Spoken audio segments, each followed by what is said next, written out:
पठामि संस्कृतं नित्यं वदामि संस्कृतं सदा ध्यायामि संस्कृतं सम्यक् वन्दे संस्कृतमातरं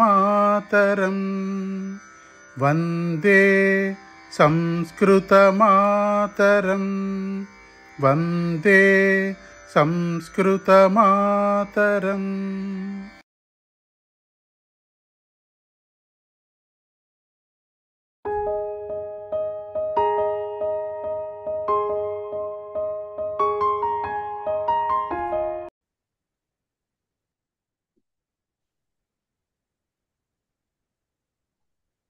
सर्वेभ्यः नमस्कारः। कक्षायां स्वागतम्। नमस्कारः महोदय। नमस्ते अंडी।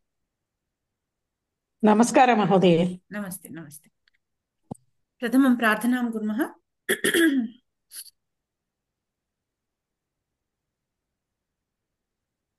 वागर्थाविव सम्पृक्तौ वागर्थप्रतिपत्तये जगतः पितरौ वन्दे पार्वती परमेश्वरौ।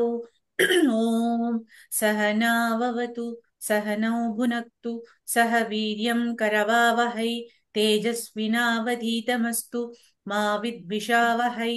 ॐ शान्ति शान्ति शान्तिः। येनाक्षरसमाम्नायम् अधिगम्य महेश्वरात् कृत्स्नं व्याकरणं प्रोक्तं तस्मै पाणिनये नमः। वाक्यकारं वररुचिं भाष्यकारं पतञ्जलिं पाणिनिं सूत्रकारं च प्रणतोऽस्मि मुनित्रयम्। अस्तु సరే, ఇప్పటి వరకు చెప్పుకున్న పాఠాల్లో కానీ అసైన్మెంట్లలో కానీ ఏమైనా సందేహాలు ఉంటే అడగండి. లేదంటే మనం 9వ పాఠంలో అభ్యాసం చేయాలి. ఇవాళ 9వ పాఠంలో మనం చెప్పుకోవాల్సిన అంశాలన్నీ చెప్పేసుకున్నాము. ఇవాళ అభ్యాసం చేసుకోవాలి.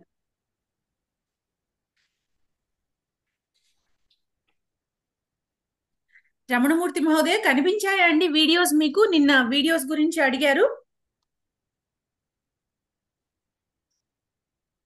ఎంవి రమణమూర్తి మహోదయ వచ్చాయమ్మా, చూస్తున్నా, డౌన్లోడ్ చేసి. ఇక్కడ మీరు మన వాట్సాప్ గ్రూప్ ఓపెన్ చేస్తే కనుక పైన నేను ఆ మెసేజ్ ని పిన్ చేసి పెట్టాను. ఆ పిన్ మీద నొక్కితే మీకు అసలు యాక్చువల్లీ ఆ ప్లేలిస్ట్ ఉన్న మెసేజ్ కి వెళ్తుంది. మీరు అక్కడ క్లిక్ చేస్తే మీకు ఓపెన్ అయిపోతుంది. Okay okay okay. ఎందుకంటే నేను యాక్చువల్లీ లాస్ట్ 5-6 క్లాసులు అటెండ్ కాలేదు. వీడియోస్ చూద్దామని తీస్తే ఒకటి డౌన్, అవి అసలు క్లాస్ అంటే లెసన్ 3 లెసన్ 4 అని ఏవేవో ఉన్నాయి, చాలా ఉన్నాయి. అంటే వేరే వాళ్ళు కూడా చెప్పే ఉన్నాయి అందులో. కాదు మన ప్లేలిస్ట్ లింక్ నేను మీరు వాట్సాప్ గ్రూప్ లో ఉన్నారు కదా, మీరు వాట్సాప్ గ్రూప్ లో ఉన్నారా? ప్రవేశ గ్రూప్ లో ఉన్నారా? ఉన్నా. అందులో గ్రూప్ లో మీరు ఆ గ్రూప్ పేరు కింద చూస్తే పైన పిన్ చేసి ఉంటుంది. ఇది ఇప్పుడు నా సెల్ మరి కనిపిస్తుందో లేదో చూసాను. అంటే మొబైల్లో ఉన్నాయండి.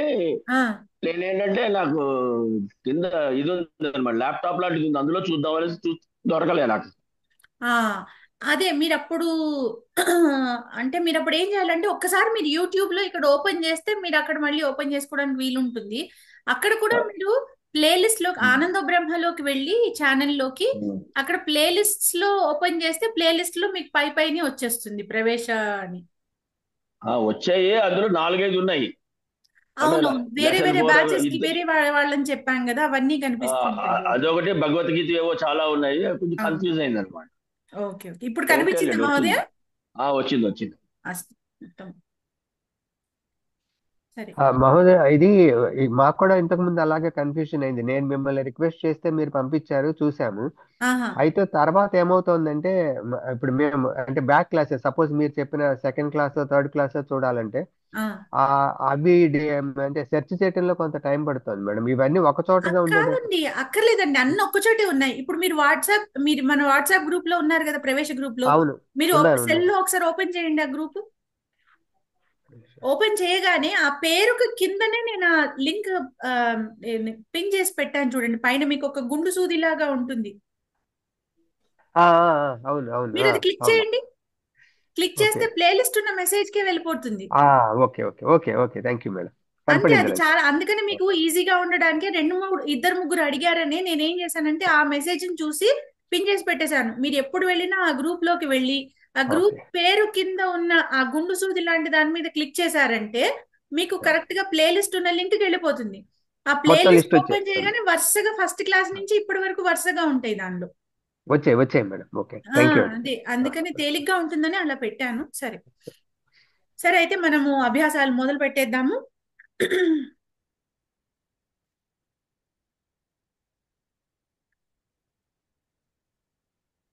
మనం 9వ పాఠంలో తుమున్ ప్రత్యయం నేర్చుకున్నాము.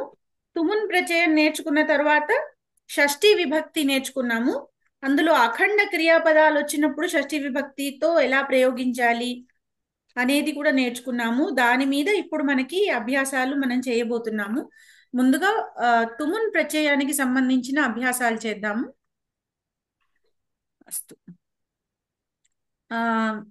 189వ పేజీ నా పుస్తకంలో, బహుశా మాలతి గారి పుస్తకంలో 8వ పేజీ అవుతుందేమో, పాఠం మొదలయ్యాక అభ్యాసము షష్ఠీ విభక్తి. అవునండి అవునండి, షష్ఠీ విభక్తి రూపాలు అభ్యాసం అని ఉంది, కనపడింది, అక్కడ వస్తుంది. అర్థమైందండి, అలాగే ఈ తీసాను. కింది వాక్యాలలో చతుర్థి విభక్తితో కూడిన పదాల స్థానంలో తుమున్నంత రూపాలను ఉపయోగించండి. ఇప్పుడు తుమున్ ఎలా అయితే పర్పస్ ని చెప్తుందో, అంటే ఎందువలన, దేని గురించి మనము ఒక పనిని చేస్తున్నాము, క్రియని చేస్తున్నాము అని సూచించేది తుమున్ ప్రత్యయము అని చెప్పాము. అంటే బాలకః పఠితుం విద్యాలయం గచ్చతి. కిమర్థం బాలకః విద్యాలయం గచ్చతి? పఠితుం గచ్చతి. ఆ ప్రయోజనాన్ని మనము ఒక తుమున్ ప్రత్యయాంతంతో సూచిస్తున్నాం. సో ఆ విధంగా చెప్పేటప్పుడు తుమునంతాన్ని వాడతాం. అదే విధంగా చతుర్థి విభక్తిలో కూడా మన దానికి ప్రయోజనాన్నే చెప్తున్నాము. బాలకః పఠనాయ విద్యాలయం గచ్చతి అని చతుర్థి విభక్తితో ఉపయోగించి చెప్పచ్చు. ఈ పఠనాయ అనే చతుర్థి విభక్తి రూపం బదులు మనం తుమునంతాన్ని ఉపయోగించి పఠితుం అని చెప్తున్నాం. రెండిటికి అర్థం అదే అవుతుంది, కానీ చతుర్థి విభక్తి రూపాన్ని ఉపయోగించి చెప్పచ్చు, లేకపోతే తుమనంతాన్ని ఉపయోగించి చెప్పచ్చు. ఇక్కడ మనకి అభ్యాసంలో మనం ఏం చేస్తున్నాము అంటే, ఇక్కడ మనకి చతుర్థి విభక్తిని బ్రాకెట్స్ లో ఇచ్చారు, దానికి ఆ క్రియాపదానికి తుమనంతాన్ని మనం రాయాలి. ఉదాహరణ చూస్తే సహ గమనాయ ఇచ్చతి. సహ గమనాయ ఇచ్చతి. గమనాయ అంటే వెళ్ళడానికి ఇష్టపడుతున్నాడు, వెళ్ళటానికి ఇష్టపడుతున్నాడు అనేసరికి గమ్ ధాతు, గమనాయ అంటే గమ్ ధాతు, అందుకని గంతుం అవుతుంది. ఇప్పుడు రామ డాష్ గతవాన్ పఠనాయ ఇచ్చారు మాలతి గారు. పఠతుం పఠతుం పఠితుం పఠితుం. ఓకే, పఠితుం. మీకు పఠధాతు, లిఖధాతు వీటన్నిటికీ కూడా మీరు చూస్తే కృతంత ప్రత్యయాలు చేరినప్పుడల్లా ఆ చివరి అక్షరానికి ఇకారం వస్తుంది. పఠితవాన్, పఠితవతి చదివమ్మా, పఠిత్వా వచ్చిందా? పఠిధాతు దానికి పఠితవాన్ వచ్చింది, పఠితవతి అన్న రూపం వచ్చింది, పఠిత్వా వచ్చింది, అలాగే పఠితుం అవుతుంది. పఠితుం అవుతుంది. ఉత్తమం. రామః పఠితుం గతవాన్. ఉత్తమం. జ్యోతి మహోదయే ఛాత్రః లేఖనాయ ఇచ్చతి. ఛాత్రః లేఖితుం ఇచ్చతి. ఉత్తమం. లేఖితుం ఇచ్చతి. లేఖితుం ఇచ్చతి. లేఖనాయ అన్నప్పుడు లిఖ్ ధాతు, అది లిఖ్ ధాతు ఉన్నప్పుడు, అంటే మొదటి అక్షరంలో ఇకారం ఉంది అంటే అది తుమున్ ప్రత్యయానికి వచ్చేసరికి అది ఏత్వంగా మారుతుంది. లిఖితుం అన్నది లిఖ్ ధాతు కాస్త లేఖితుం అవుతుంది. ఉత్తమం. తర్వాత లక్కరాజు రేణుకాదేవి గారు అహం ప్రశ్నాయ ఇచ్చామి అంటే నేను అడగడానికి ఇష్టపడుతున్నాను. అహం ప్రశ్నతం అండి. అహం ప్రశ్నతం ఇచ్చతి ఇచ్చామి. పృచ్ఛ ధాతు, పృచ్ఛ ధాతు అది.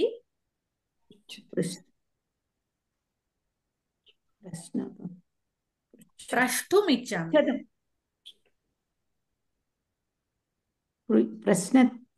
ప్రష్టుం ప్రష్టుం ప్రస్తుం ఇచ్చామి. ప్రష్టుం ఇచ్చామి. షా షకారం, షణ్ముఖలో షా టకారం. ప్రష్టుం ఇచ్చామి.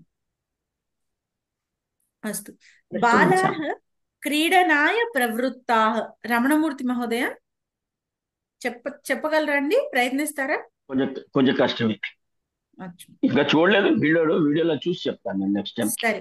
ఉషారాణి మహోదయ బాలాహ క్రీడనాయ ప్రవృత్తాహ. ఆడడానికి ప్రవృత్తిని కలిగి ఉన్నారు, అంటే ఆడడానికి సిద్ధపడుతున్నారు అని. బాలాహ క్రీడితుం క్రీడితుం ప్రవృత్తాః. ఉత్తమం. క్రీడ్ ధాతు క్రీడితుం. అహం శ్రవణాయ ఉద్యుక్తః. రాంబాబు మహోదయ.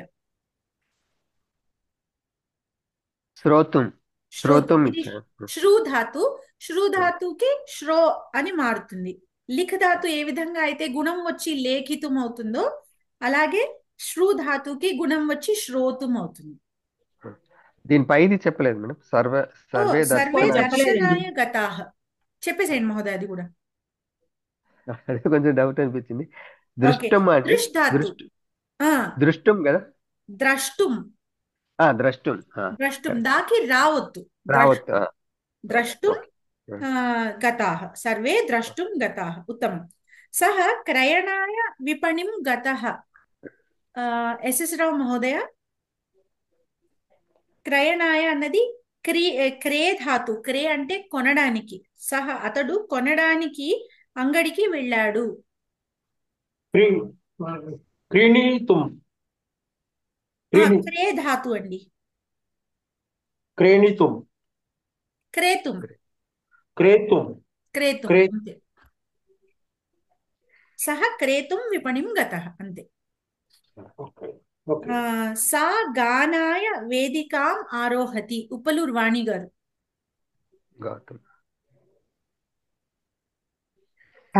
గాతుం వేదికం ఆరోహతి. ఉత్తమం. ఆమె పాడడానికి స్టేజ్ పైకి ఎక్కింది. ఉత్తమం, బహు ఉత్తమం. తర్వాత ఉదాహరణలో సూచించినట్లుగా కింద ఇచ్చిన రెండు వాక్యాల జంట ఆధారంగా పూర్వం అనంతరం అనే పదాలను ఉపయోగిస్తూ మరో రెండు వాక్యాలను తయారు చేయండి. ఇక్కడ మనకు ఏం చేయాలి అంటే మనకు రెండు వాక్యాలు ఇచ్చారు. ఉదాహరణ చూడండి, మీకు బాగా అర్థమవుతుంది. రామః ఫలం ఖాదతి గృహం గచ్చతి. అంటే రాముడు పండు తిన్నాడు, ఇంటికి వెళ్ళాడు. ముందు పండు తిన్నాడు, తర్వాత ఇంటికి వెళ్ళాడు. రాముడు ముందు పండు తిన్నాడు, తర్వాత ఇంటికి వెళ్ళాడు. దీన్ని మనం ఏ విధంగా చెప్పచ్చు? రాముడు పండు తిన్న తరువాత ఇంటికి వెళ్ళాడు, లేకపోతే రాముడు ఇంటికి వెళ్ళడానికి ముందు పండు తిన్నాడు. ఈ విధంగా రెండు విధాలుగా చెప్పచ్చు. అంటే ముందు చేసిన పనిని చెప్పేటప్పుడు రాముడు పండు తిన్న తరువాత ఇంటికి వెళ్తున్నాడు. గృహం గచ్చతి వర్తమాన కాలం కదా, వెళ్తున్నాడు. రామః గృహస్య గమనాత్ పూర్వం ఫలం కాదది. అంటే ఇంటికి వెళ్ళడానికి ముందు పండు తిన్నాడు. అర్థమైంది కదా. ఇప్పుడు అనంతరంతో ఒక స్టేట్మెంట్, పూర్వంతో ఒక స్టేట్మెంట్ ఇచ్చాడు. మనం కూడా ఇప్పుడు ఏంటంటే అనంతరం రాసేటప్పుడు దేనికి తరువాత అని చెప్తున్నాం. అందుకని అక్కడ షష్ఠీ విభక్తి వస్తుంది. అంటే ఫలస్య ఖాదనస్య అనంతరం, అంటే ఫలమును తినడానికి తరువాత అని చెప్తున్నాం. అక్కడ మనకి షష్ఠీ విభక్తి వస్తుంది. ఖాదన అనే క్రియకి అంటే ఖాదనం అనే భావవాచకానికి ఖాదనస్య అని షష్ఠీ విభక్తి వస్తుంది. ఇక్కడ చూస్తే పూర్వం అని చెప్పినప్పుడు దానికంటే పూర్వం అని చెప్తున్నాం. రాముడు ఇంటికి వెళ్ళడానికంటే పూర్వమే పండు తిన్నాడు, దానికంటే పూర్వం అని చెప్తున్నాం. కాబట్టి దానికి ముందు చెప్పేదానికి మనము అక్కడ పంచమి విభక్తిని ప్రయోగిస్తాం. అందుకని రామః గృహస్య గమనాత్ పూర్వం అన్నాం. గమనాత్ అని పంచమిని వాడాం. అదే అనంతరం వచ్చినప్పుడు ఖాదనస్య అనంతరం అని ప్రయోగించాం. ఈ విధంగా అనంతరం అనే శబ్దం చెప్పేటప్పుడు ముందర, ఇప్పుడు రెండు క్రియాపదాలు ఉన్నప్పుడు, రెండు వాక్యాలు ఉన్నప్పుడు ముందర వాక్యానికి షష్ఠీ విభక్తి చెప్పాలి, రెండో వాక్యం మారదు. ఇప్పుడు పూర్వం చెప్పేటప్పుడు రెండో వాక్యాన్ని ముందు చెప్పి దానికి పంచమి చెప్పాలి. మొదటి వాక్యం అక్కడ మారదు. చూడండి, ఇప్పుడు మళ్ళీ ఇందాక ఉదాహరణే మళ్ళీ చెప్తున్నాను.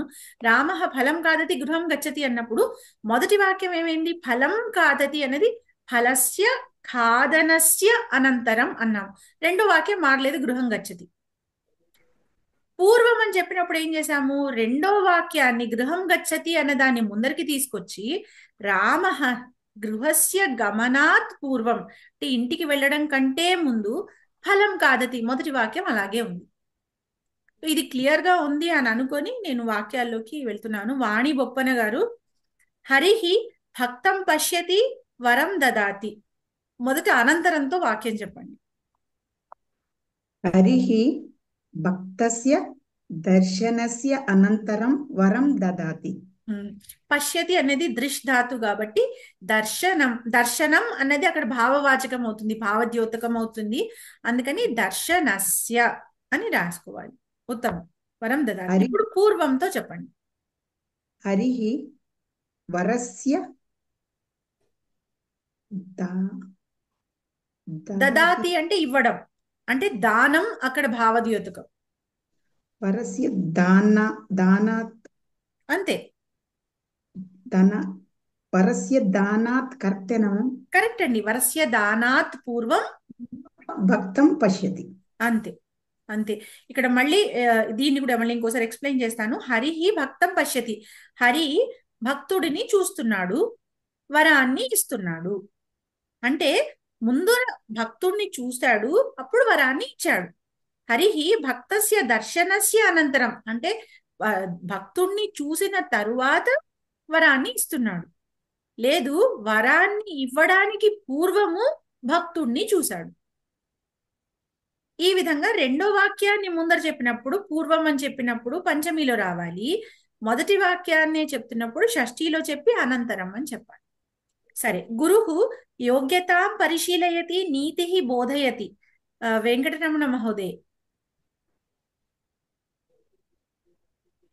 వెంకటరమణ మహోదయ్ చెప్పండి. గురుహు నేతుం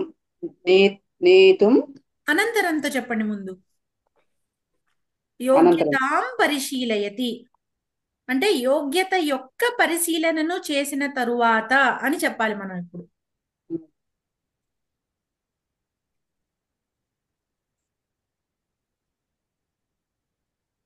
యోగ్యత అనేది స్త్రీలింగ శబ్దమా పుంలింగ శబ్దమా? యోగ్యతాం అని ఉంది కదా, అంటే యోగ్యత అన్నమాట అక్కడ శబ్దం. యోగ్యత అనేది స్త్రీలింగమా ఏంటండి? స్త్రీలింగ శబ్దం. స్త్రీలింగ శబ్దం. స్త్రీలింగ శబ్దం అయినప్పుడు ఆకారాంత స్త్రీలింగ శబ్దానికి మనం షష్ఠి ప్రయోగించాలి. యాహ వస్తుంది. ఉత్తమం. అప్పుడు పదం ఏమవుతుంది? గురుహు యోగ్యతాయాః పరిశీలయతి. పరిశీలయతి అన్నదానికి భావద్యోతకం ఏమవుతుంది అంటే ఖాదతి అన్నదానికి ఖాదనం, పఠతి అన్నదానికి పఠనం, గచ్చతి గమనం, పశ్యతి దర్శనం, దదాతి దానం, పరిశీలయతి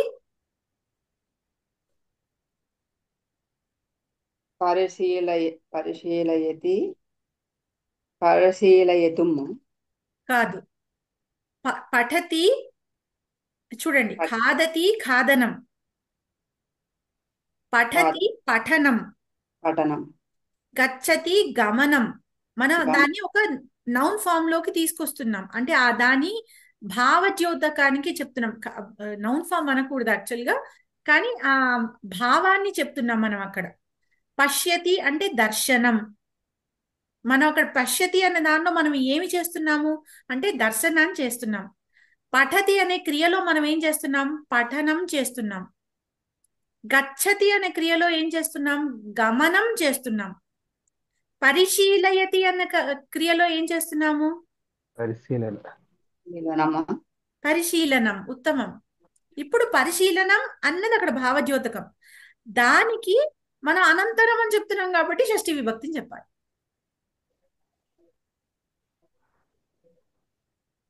పరిశీలనం జ్ఞానం శబ్దంలో ఉందంతే.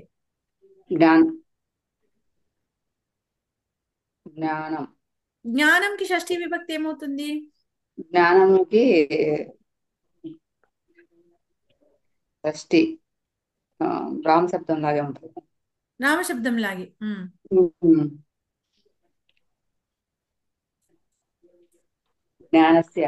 జ్ఞానస్య. అప్పుడు పరిశీలనంకి పరిశీలనస్య. ఇప్పుడు ఇక్కడ వరకు మన వాక్యం మొత్తం చెప్పండి. మొదటి నుంచి. గురుహు యోగ్యతాయాః పరిశీలనస్య నేతుం అనంతరం అనంతరం ఉమ్, నేతుం బోధన నీతిం బోధయ బోధయతి, నీతిని బోధిస్తున్నాడు. ఓకేనా? గురువు యోగ్యతను పరిశీలిస్తున్నాడు, నీతిని బోధిస్తున్నాడు. అది వాక్యాలు అక్కడ ఇచ్చినవి.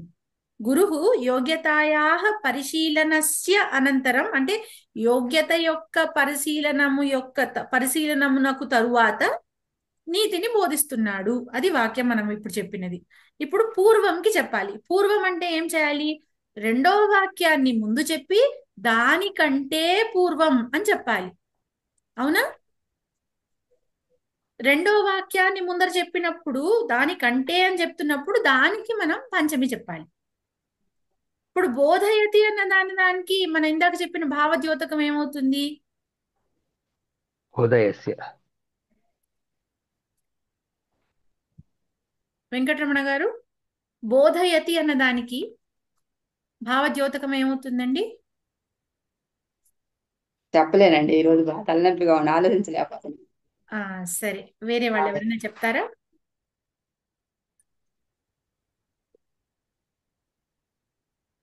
చెప్పనండి నేను. చెప్పండి వాణి గారు. బోధనం అవుతుందండి. బోధనం అవుతుంది. ఉత్తమం. బోధనస్య అనేది దానికి షష్ఠి అయిపోతుంది. ఇప్పుడు చెప్పండి ఉపళూరు వాణి గారు. రెండో వాక్యం చెప్పేసేయండి.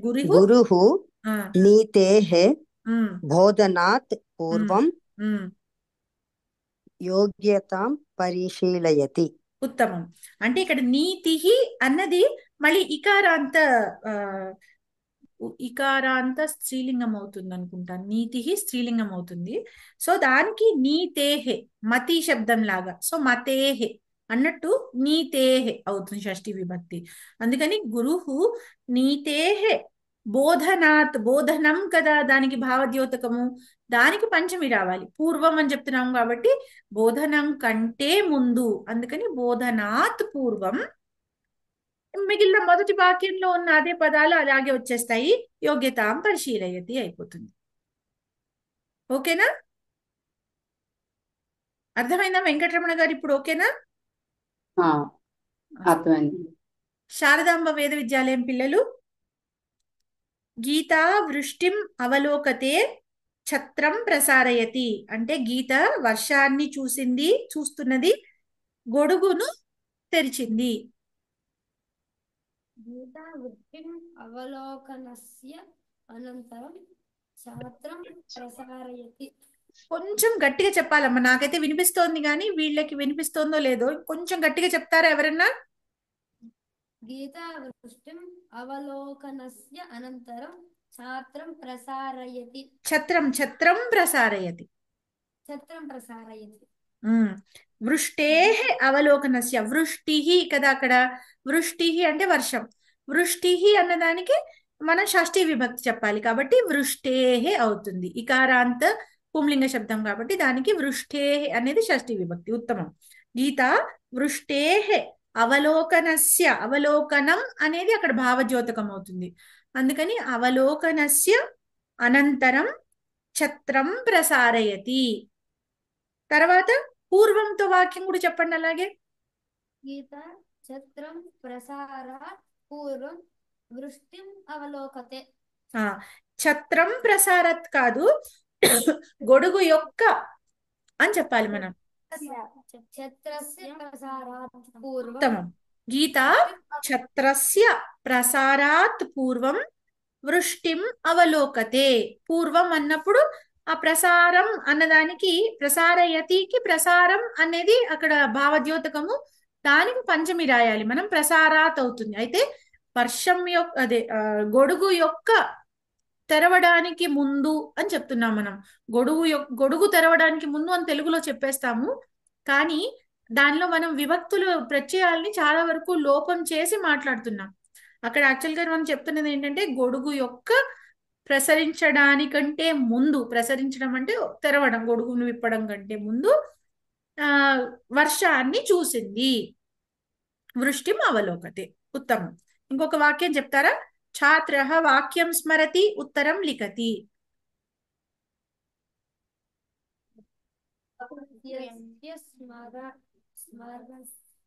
స్మరణస్య అనంతరం ఉత్తరం లిఖతి. ఉత్తమం. స్మరతి అన్నదానికి స్మరణం అనేది భావద్యోతకం అవుతుంది. అందుకని ఛాత్ర వాక్యస్య స్మరణస్య అనంతరం ఉత్తరం లిఖతి. అదే పూర్వం చెప్పేటప్పుడు మనం రెండో వాక్యాన్ని ముందరకు తీసుకొస్తాం. అది కూడా చెప్పండి. ఛాత్రః ఉత్తరస్య లేఖనాత్ పూర్వం వాక్యం స్మరతి. ఉత్తమం. అక్కడ లిఖతి అన్నప్పుడు లేఖనం అనేది అక్కడ భావద్యోతకం అవుతుంది. అందుకని ఛాత్రః ఉత్తరస్య లేఖనాత్ అని పంచమి రాసి లేఖనాత్ పూర్వం వాక్యం స్మరతి అనే మొదటి వాక్యాన్ని అక్కడ రాస్తాం. ఉత్తమం. చాలా బాగా చెప్పారమ్మా. శైలజ తుమ్మలపల్లి గారు.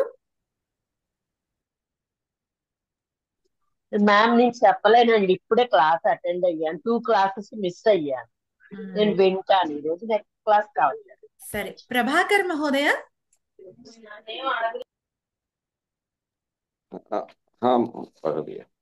మహోదయ ఫాలో అవుతున్నారండి? వీడియోస్ అవి అటెండ్ కొద్దిగా పర్వాలేదు, ట్రై చేస్తాను మేడం. ప్రయత్నిస్తారా? అస్తు.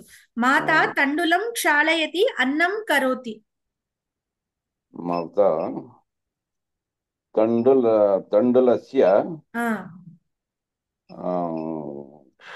క్షాళనస్య అనంతరం అన్నం కరోతి. అన్నం కరోతి. ఉత్తమం. క్షాళయతి అన్న చోట క్షాళనం అన్నది భావద్యోతకము. అందుకని తండులస్య క్షాళనస్య అంటే బియ్యాన్ని కడిగిన తరువాత అన్నం వండుతున్నది. అందుకని మాత తండులస్య క్షాళనస్య అనంతరం అన్నం కరోతి. ఉత్తమం మహోదయ. తర్వాత రెండో వాక్యం చెప్పండి. పూర్వం. ఓకే. మాత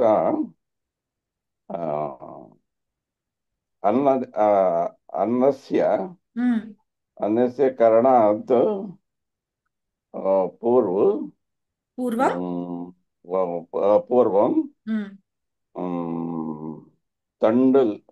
తండులస్య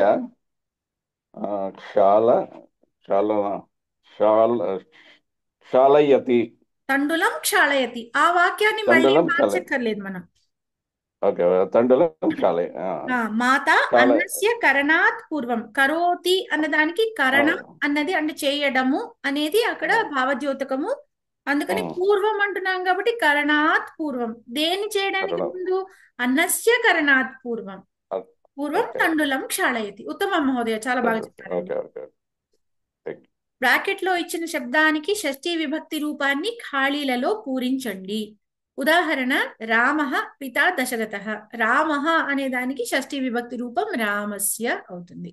ఇప్పుడు ఇక్కడి వరకు అందరిది అయిపోయింది కదా. మళ్ళీ జ్యోతి మహోదయే. మేడం. లక్ష్మణః అగ్రజః రామః. ఇవి సులభం మేడం. లక్ష్మణస్య అగ్రజః రామః. ఉత్తమం. రమణమూర్తి గారు కైకేయీ పుత్రః భరతః. కైకేయీ శబ్దానికి మీరు షష్ఠీ విభక్తి రూపం చెప్పాలి. కైకస్య పుత్రః భరతః. కైకేయీ అనేది మనకి గౌరీ శబ్దం లాగా ఉంది.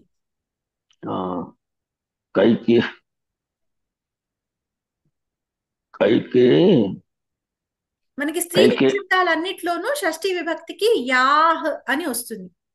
కైకేయా పుత్ర భరతః.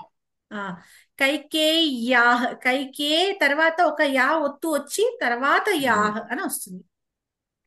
గౌరీ అనుకోండి.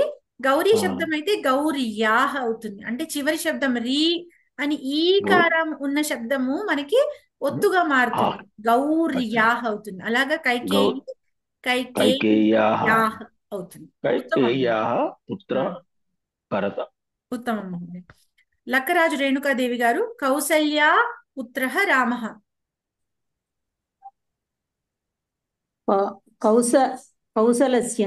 కౌసలస్య పుత్రః రామః. కౌసల్య స్త్రీలింగమా పుంలింగమా? కౌసల్య స్త్రీలింగం. మరి కౌసల్య ఇప్పుడే చెప్పాను కదా, స్త్రీలింగానికి షష్ఠీ విభక్తి ఏకవచనంలో ఏమొస్తుంది?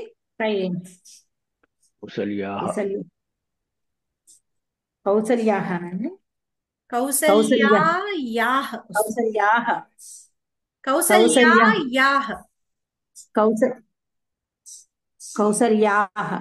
కాదు, ఒక్క నిమిషం. రమా శబ్దానికి ఏమొస్తుంది చెప్పండి?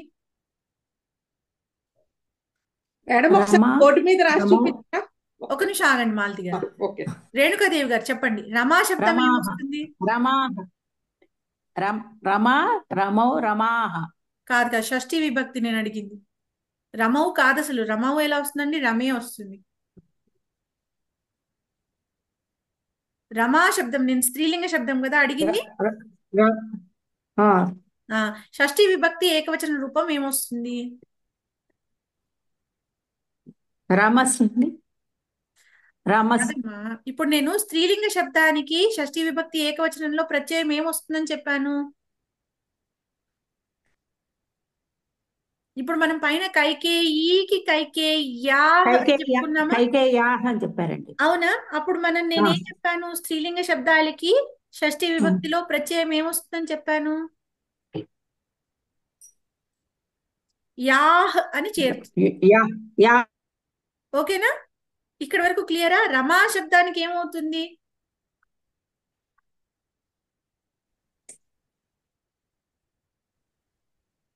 ఇప్పుడు నేనేం ప్రత్యయం వస్తుందని చెప్పానండి? రమాయాహ. అంతే, రమాయాహ అవుతుంది. ఇప్పుడు కౌసల్య అయితే ఏమవుతుంది? కౌసల్యాహ కాదు, రమా అయిన తర్వాత యాహ వచ్చింది. రమా పూర్తి పేరు చెప్పాలి కదా మీరు ముందు. మరి కౌసల్య అన్నప్పుడు కౌసల్య పూర్తి పేరు చెప్పాక కదా యాహ. కౌసల్యాహ అండి. కాదండి, ఇంకొకసారి ఆలోచించండి. రమాకి రమాయాహ అయింది, కౌసల్యాకి కౌసల్యాహ కౌసల్యాహ ఒక యా ఉంది అంటే తర్వాత ఇంకొక యా కూడా రావచ్చు కదా. కౌసల్యా కౌసల్యా యాహ. కౌసల్యాహ కౌసల్యాయాహ రమా శబ్దం పేరంతా అయిన తర్వాత కదా యాహ పెట్టాం మనం. అదే గీత కౌసల్యాయాహ గీతాయాహ, రమా రమాయాహ, కౌసల్య కౌసల్యాయాహ. కౌసల్యాయాహ కౌసల్యాయాహ. కౌసల్యాయాహ సుమిత్రాకి ఏమవుతుంది? సుమిత్రాయాహ. కౌసల్యాయాహ సుమిత్రాయాహ.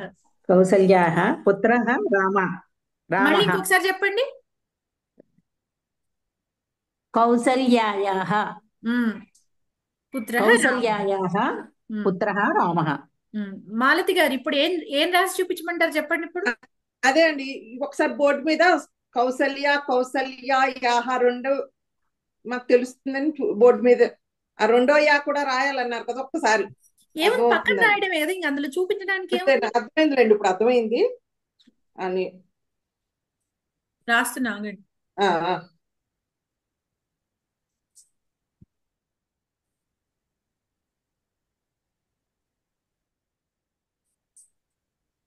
కౌ సల్ లు యా. ఇక్కడ వరకు కౌసల్య కదా. అవునండి. రమా శబ్దం లాగా కౌసల్య శబ్దం ఇది. రమా యాహ్ అయినట్లుగా ఇక్కడ ఏం చేయాలి?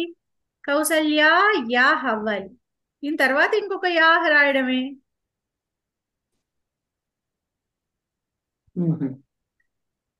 అంతే. కైకేయీ ఉందనుకోండి, అక్కడ మాత్రం ఈ కారాంతంలో ఏమవుతుందంటే గౌరీ కాస్త గౌర్యాహ్ అయింది. అంటే ఈ కారాంతం దేనికి ఉందో ఆ అక్షరం ఆ వ్యంజనము ఒత్తుగా మారిపోతోంది. గౌరీ ఉంది, గౌర్ యాహ్ అయింది. అలాగే ఇక్కడ కైకేయీ ఉంది, ఈ చివరి యాకి మనకి ఈత్వం ఉంది కదా, అందుకని ఒక యాకారం ఏమవుతుంది అంటే మనకి ఒత్తు అయిపోతుంది. కై కే యాహ కదా. ఒక యా ముందర ఒత్తు, కే ఈలో ఉన్న యా ఒత్తుగా అయిపోతుంది. మనం ఇప్పుడు రాయాల్సిన ప్రత్యయం యాహ్. ఓకే, అప్పుడు అర్థమైంది మేడం. అర్థమైందా? ఇప్పుడు అర్థమైంది. అంటే ఒత్తు రాయాలి, ఒత్తు రాయాలి. కైకే యాహ కాదు, కైకే ఈ గౌర్యాహలో ఏ విధంగా అయితే గౌరీ ఏమవుతుంది? గౌర్యాహ అవుతోంది. ఇప్పుడు గౌ రియాహ కదా, రేఫో ఒత్తుగా మారి పైకి వెళ్ళింది. గౌరియాహ్. అక్కడ గౌరీలో ఉండే ఆ ర ఉంది కదా, అది ఇక్కడికి వచ్చింది పైకి. ఓకే, అర్థమైంది. గౌర్యాహ్ అయింది. అంటే ఈ కారంతం దేనికి ఉందో అది తర్వాత దానికి ఒత్తుగా అయిపోతుంది. ఇప్పుడు కైకే ఈలో కైకే ఈ యా అకారం ఏదైతే ఉందో అది ఒత్తుగా అయిపోయింది, తర్వాత యాహ్ వచ్చింది. ఇప్పుడు సాహితీ ఉందనుకోండి, సాహిత్యాహ్ అవుతుంది. తీకి దీర్ఘం ఉంది కదా, ఇప్పుడు మాలతి మీ పేరు, మాలతి మాలత్యాహ్ అవుతుంది. తకారానికి ఈకారం ఉంది కదా, అవునండి. అందుకని ఆ తకారము మీకు హ్రస్వం అదే ఒత్తు అయిపోతుంది, మాలత్ యాహ్ అవుతుంది. అంటే ఒత్తు రాయాలి కంపల్సరీ. రాయాలి రాయాలి రాయాలి. అంటే అది లేదు. రేణుకాదేవి గారి పేరులో దేవి ఉంది, దేవ్యాహ్ అవుతుంది. వి వకారానికి దీర్ఘం ఉంది కదా, అవునండి. వకారము ఒత్తు అయిపోతుంది, దేవ్ యాహ్ అవుతుంది. ఒత్తు రాసి అప్పుడు యా రాయాలి. అంతే అంతే అంతే. ఇప్పుడు అర్థమైంది. ఇప్పుడు క్లియర్ అయిందా రేణుకాదేవి గారు మీకు కూడా? అయిందండి అయిందండి. ఇప్పుడు అదే ఆకారాంతం అయితే మీకు డైరెక్ట్ గా ఇంక ఒత్తులు అవ్వాల్సిన పని లేదు, డైరెక్ట్ గా పూర్తి పేరు రాసి యాహ్ రాసేస్తాం. రమా రమా యాహ్, కౌసల్య కౌసల్య యాహ్. ఇప్పుడు తర్వాతది కూడా ఉంది, సుమిత్ర ఉంది. ఉషారాణి గారు, సుమిత్ర పతి దశరథ, సుమిత్ర శబ్దానికి రాయాలి. సుమిత్రాయాః పతిః దశరథ. ఉత్తమం. సుమిత్రాయాహ్ అవుతున్నది, ఆకారాంతం కాబట్టి మొత్తానికి పక్కన వచ్చేస్తుంది. తర్వాత రమణమూర్తి మహోదయ, సూర్య ఉదయ రమణీయ. సూర్య అన్నదానికి మనం షష్ఠి విభక్తి రాయాలి. సూర్య పుంలింగ శబ్దం.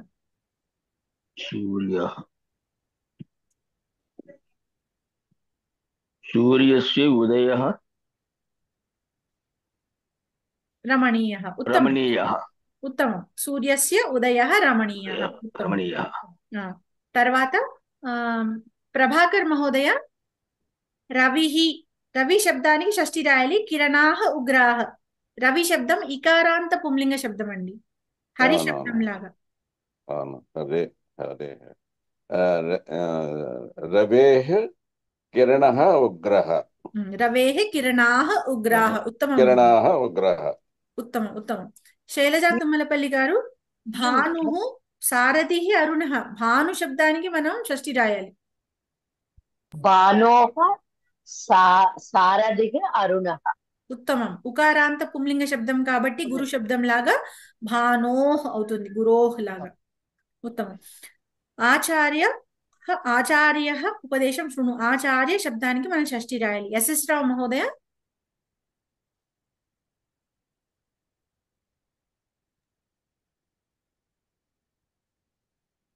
ఆచార్యాః. ఆచార్య పుంలింగ శబ్దం, అకారాంత పుంలింగ శబ్దం. ఆచార్యాః ఆచార్యాయాః కాదు, పుంలింగ శబ్దం అండి. పుంలింగ శబ్దం రామ శబ్దం లాగా. రామ శబ్దం రామస్య అయింది. ఇందాక సూర్య శబ్దం సూర్యస్య అయింది. ఆచార్య శబ్దం ఆచార్యస్య. అకారాంత పుంలింగాలకి రామ శబ్దం లాగే ఉంటుంది. స్త్రీలింగాల్లోనే యాహ్ అనే ప్రత్యయం వస్తుంది. పూర్తి వాక్యం చెప్పండి మహోదయ. ఆచార్యస్య ఉపదేశం శృణు. ఉత్తమం ఉత్తమం మహోదయ. తర్వాత ఉప్పలూరు వాణి గారు, గురు ఉపదేశం పాలయ. గురు శబ్దంకి షష్ఠి విభక్తి చెప్పండి. గురోః ఉపదేశం పాలయ. ఉత్తమం ఉత్తమం మహోదయ. ఉకారాంత పుంలింగ శబ్దము గురోః అవుతుంది. వాణి బొప్పన గారు, అధ్యాపిక ఉపదేశం అనుసర. అధ్యాపిక అనేసరికి మళ్ళీ స్త్రీలింగం పదం వచ్చింది, స్త్రీలింగం వచ్చింది. ఆకారాంత స్త్రీలింగ శబ్దం. అధ్యాపికాయాః ఉపదేశం అనుసర అనుసర అనుసర. ఉత్తమం ఉత్తమం మహోదయ.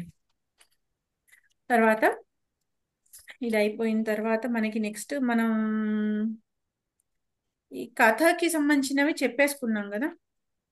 ఇక్కడ 196 పేజీలో ఉంది. 196 పేజీలో అభ్యాసం ఉంది, అక్కడికి వెళ్ళండి. అంటే సప్తకకారాలు తర్వాత ఉన్న అభ్యాసం, పాఠం చివరి నుంచి 4వ పేజీ. శారదాంబ వేద విద్యాలయం పిల్లలు చెప్పండి అమ్మా. ఈ కింది వాక్యాల్లో రేఖాంకితం చేయబడిన పదాలను ఉద్దేశించి ప్రశ్న వాక్యాలను తయారు చేయండి. మనం ఈ ప్రశ్న వాక్యాలు చూసాము. సప్త కకారాలు. కిమ్ అంటే ఏమిటి, కుత్ర అంటే ఎక్కడ, కతి ఎన్ని, కదా ఎప్పుడు, కుతః ఎక్కడి నుండి, కథం ఎలా, కిమర్థం ఎందుకు. దీన్ని బట్టి మనకు అక్కడ ఇచ్చినది ఏమిటి? మొదటి వాక్యం స్వాతంత్ర్య దినోత్సవ పరశ్వః. పరశ్వః అంటే ఎల్లుండి, స్వాతంత్ర దినోత్సవం ఎల్లుండి అన్నప్పుడు మనం అక్కడ ప్రశ్న ఏమని వేయాలమ్మా? స్వాతంత్ర్య దినోత్సవः కదా కదా భవతి. కదా భవిష్యతి. పరశ్వః అంటే భవిష్యత్ కాలం కదా, భవిష్యతి. కదా అని రాసినా చాలు. ఇక్కడ మనకి ప్రశ్నలో అంటే మనకి వాక్యంలో మనకి భవిష్యతి అని గాని అస్తి అని గాని ఇవ్వలేదు కాబట్టి మనం స్వాతంత్ర దినోత్సవ కదా అని ప్రశ్నగా అక్కడితో వదిలేసినా కూడా తప్పు అయితే కాదు. భవిష్యతి అని రాస్తే ఇంకా వాక్యం పూర్తిగా రాసినట్టు, కదా అని రాసినా పర్వాలేదు. సరే, తర్వాత ఇవి 4 కూడా మీరే చెప్పేసేయండి. సురేంద్ర అమరనాథం శ్వః గమిష్యతి.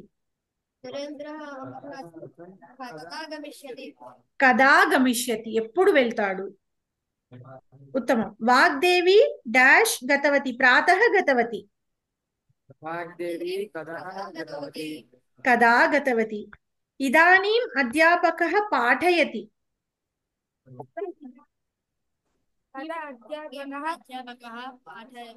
కదా అధ్యాపకः పాఠయతి. ఉత్తమం. ప్రపరహ్యः పితామహः ఆగతः ఆసీత్. అన్నిటికీ కదానే ఇచ్చారు. అంటే అన్ని సమయాన్ని సూచించే ప్రశ్నలే పదాలే ఇచ్చారు కాబట్టి అన్నిటికీ కూడా మనకి మేడం కదాతోనే వచ్చి.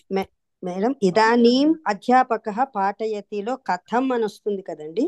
కాదండి, ఇదానీం అంటే ఇప్పుడు. ఇప్పుడు అధ్యాపకుడు పాఠనం చేస్తున్నాడు. పాఠయతి అంటే బోధిస్తున్నాడు. ఓకే. సో ఇదానీం అన్నదానికి మరి ఇప్పుడు అన్నదానికి మనం ప్రశ్న ఏం అడుగుతాము? కదా. ఎప్పుడు అని కదా, అందుకని కదా. ఓకే. కిం కుత్ర కతి కదా కుతః కథం కిమర్థం అనే ప్రశ్నవాచక పదాలను ఉపయోగించి రేఖాంకిత పదాల ఆధారంగా ప్రశ్న వాక్యాలను తయారు చేయండి. శివానందః దెహలీ నగరే వసతి. వెంకటరమణ మహోదయే. శివానందः डेहली नगरे वसति. శివానందः కుత్ర వసతి. కుత్ర వసతి. ఉత్తమం. దెహలీ నగరే వసతి అంటే ఎక్కడ ఉంటున్నాడు అని కదా మనం అడగాలి, అందుకని కుత్ర వసతి. ఉత్తమం మహోదయ. తర్వాత మాలతి గారు. అంబిక గోకర్ణతః ఆగతవతి. అంబిక గోకర్ణం నుండి వచ్చింది. అంబిక కుతః ఆగతవతి. కుతః ఆగతవతి ఎక్కడి నుంచి వచ్చింది అంటే అంబిక గోకర్ణతః ఆగతవతి. ఉత్తమం. జ్యోతి మహోదయ్. భవతః మాత రమాదేవి. భవతః మాత అన్న మొత్తాన్ని అండర్లైన్ చేశాడు. ఎవరు రమాదేవి అని అడగాలి మనం. ఎవరు అంటే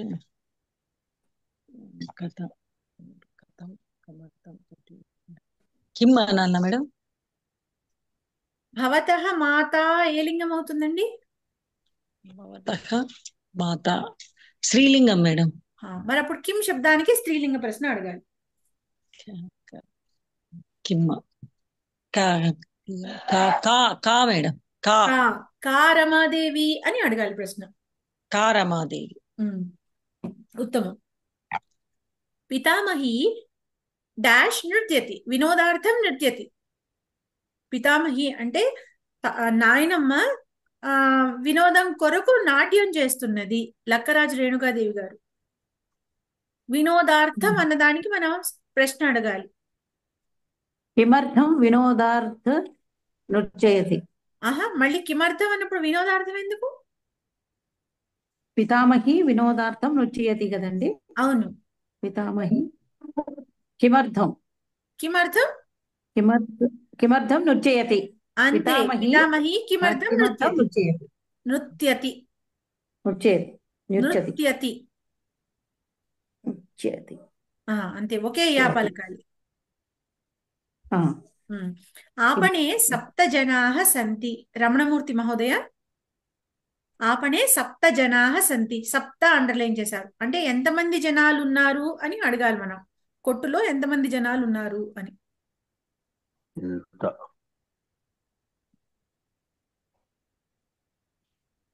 ఎంత అంటే ఎంత, ఎన్ని, అంత ఒకటే. కతి. పూర్తి వాక్యం చెప్పండి. అప్పనే आपणे आपने आपने कति जनाः सन्ति। आपणे कति जनाः सन्ति అంటే आपणे सन्ति 7 जनाः सन्ति समाधानं। सन्ति उत्तमम्। उषाराणि महोदये, विमला महोदय 3 मिलितवती। విమల కతి మిలవతి ఎన్ని గంటలకి? కతి అంటే ఎన్ని ఎన్ని మిలితవతి కాదు, ఎప్పుడు కదా మనం అడగాల్సింది. విమల ఎన్ని కలిసింది అంటామా, ఎన్ని గంటలకు ఎప్పుడు కలిసింది అంటామా? ఎన్ని ఎన్ని గంటలు అని గంటలు మనం అనట్లేదు కదా, మనం కతివాదనే అనట్లేదు ప్రశ్నలో. ఓకే కతివాదనే అనాలి, లేకపోతే ఎప్పుడు అనేస్తే సరిపోతుంది కదా. కదా. పూర్తి వాక్యం విమల చెప్పండి. విమల కదా మిలవతి. సరిగ్గా చదవండి. విమల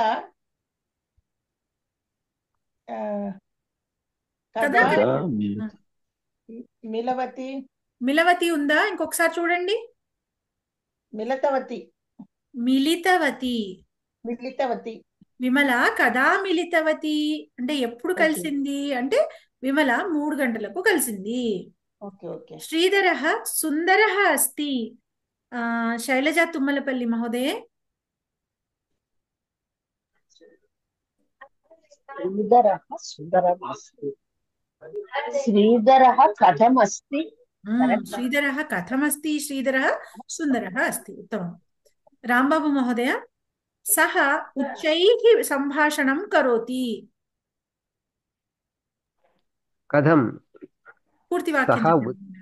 సహ కథం సంభాషణం కరోతి. ఉత్తమం. సహ కథం సంభాషణం కరోతి. సహ ఉచ్చైః సంభాషణం కరోతి. ప్రభాకర్ మహోదయ, జలం ఉపరిష్టాత్ పతతి. నీరు పైనుంచి పడుతున్నది. ప్రభాకర్ మహోదయ జలం జలం చెప్పండి. జలం పైనుండి కుతః పడుతున్నది అని చెప్తున్నారు.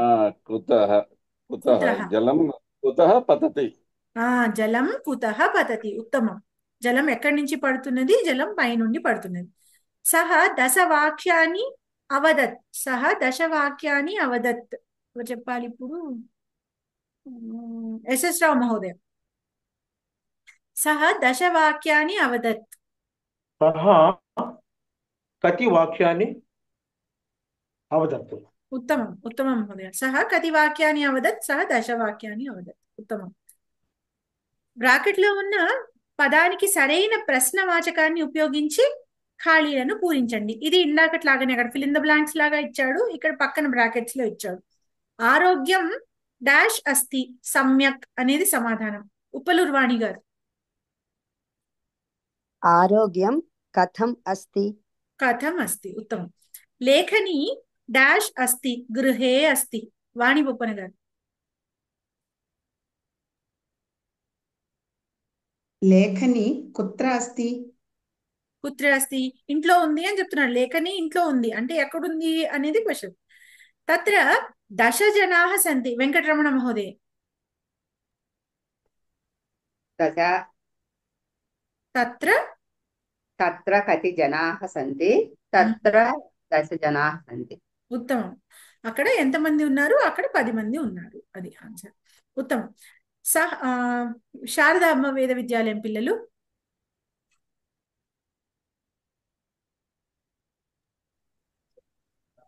చెప్పండి అమ్మా. సహ డాష్ ఆగతవాన్ అధ్యయనాయ. सः किमर्थम् आगतवान्? సహ కిమర్థం ఆగతవాన్ అధ్యయనాయ. తర్వాత రమేష్ డాష్ ఆగతవాన్ హ్యః. కదా ఆగతవాన్. హ్యః ఆగతవాన్. ఏతత్ డాష్ ఆనీతవాన్ భవాన్. आपणतः.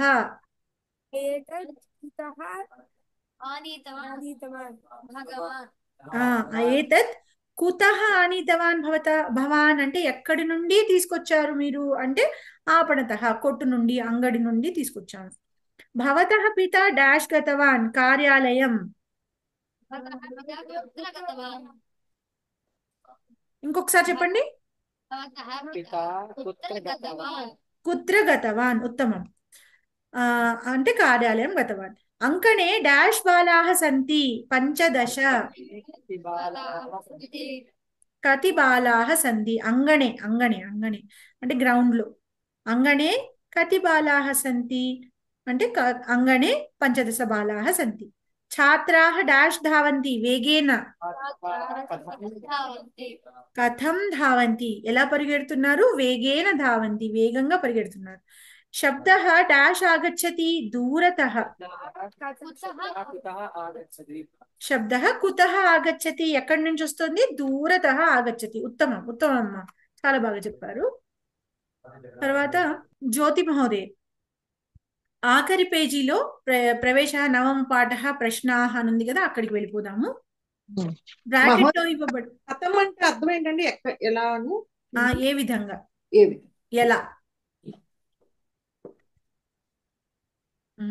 బ్రాకెట్లో ఇవ్వబడిన శబ్దాల సహాయంతో ఉదాహరణలో చూపినట్లుగా వాక్యాలను తయారు చేయండి. జ్ఞానం అన్నదానికి అహం జ్ఞాతుం ఇచ్చామి అంటే అక్కడ మనకి భావద్యోతకం ఇచ్చారు, దానికి మనము తుమున్ ప్రత్యయాంతం రాయాలి. పఠనం అన్నదానికి అహం పఠితుం పఠితుం ఇచ్చామి. ఉత్తమం. తర్వాత మాలతి గారు అధ్యయనం. అధ్యాయత్ అండి కాదు, తుమున్ ప్రత్యయము, దానికి అధ్యేతుం. అధ్యేతుం. ఓకే. అధ్యేతుం అధ్యయనానికి అధ్యేతుం ఇచ్చామి. ఇంకొకసారి చెప్పండి. అహం అధ్యేతుం ఇచ్చామి. అధ్యేతుం ఇచ్చామి. తర్వాత ఉత్తమం. తర్వాత రేణుకాదేవి గారు లేఖనం. రేణుకాదేవి గారు లేఖితుం. పూర్తి వాక్యం చెప్పండి. అహం లేఖితుం ఇచ్చామి. ఉత్తమం. తర్వాత క్రీడనం. రమణమూర్తి మహోదయ క్రీడనం. క్రీడ్ ధాతు అవుతుంది. అహం క్రీడతుం ఇచ్చామి. క్రీడితుం ఇచ్చామి. క్రీడితుం ఇచ్చామి. క్రీడితుం ఇచ్చామి. ఉత్తమం. తర్వాత ఉషారాణి మహోదయే సేవ. మహోదయ ఏ పేజీలో అండి ఇది? 199 అండి. ఓకే. సేవితుం సేవితుం సేవితుం ఇచ్చామి. ఉత్తమం. త్యాగః. ఎవరు చెప్పాలి? ఇప్పుడు ఉషారాణి గారు చెప్పారు కదా. ప్రభాకర్ మహోదయ త్యాగః.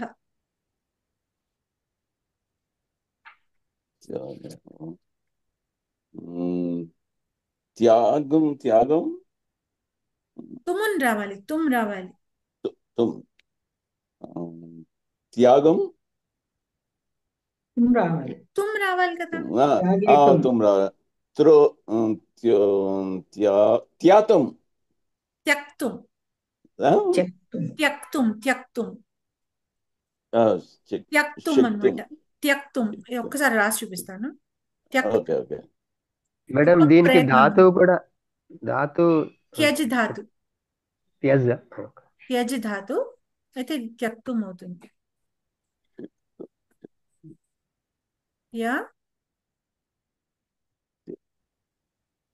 రాసి దీనికి కావద్దు, త్యక్తుం అవుతుంది. ఇది త్యక్తుం అవుతుంది. త్యజ్ ధాతు.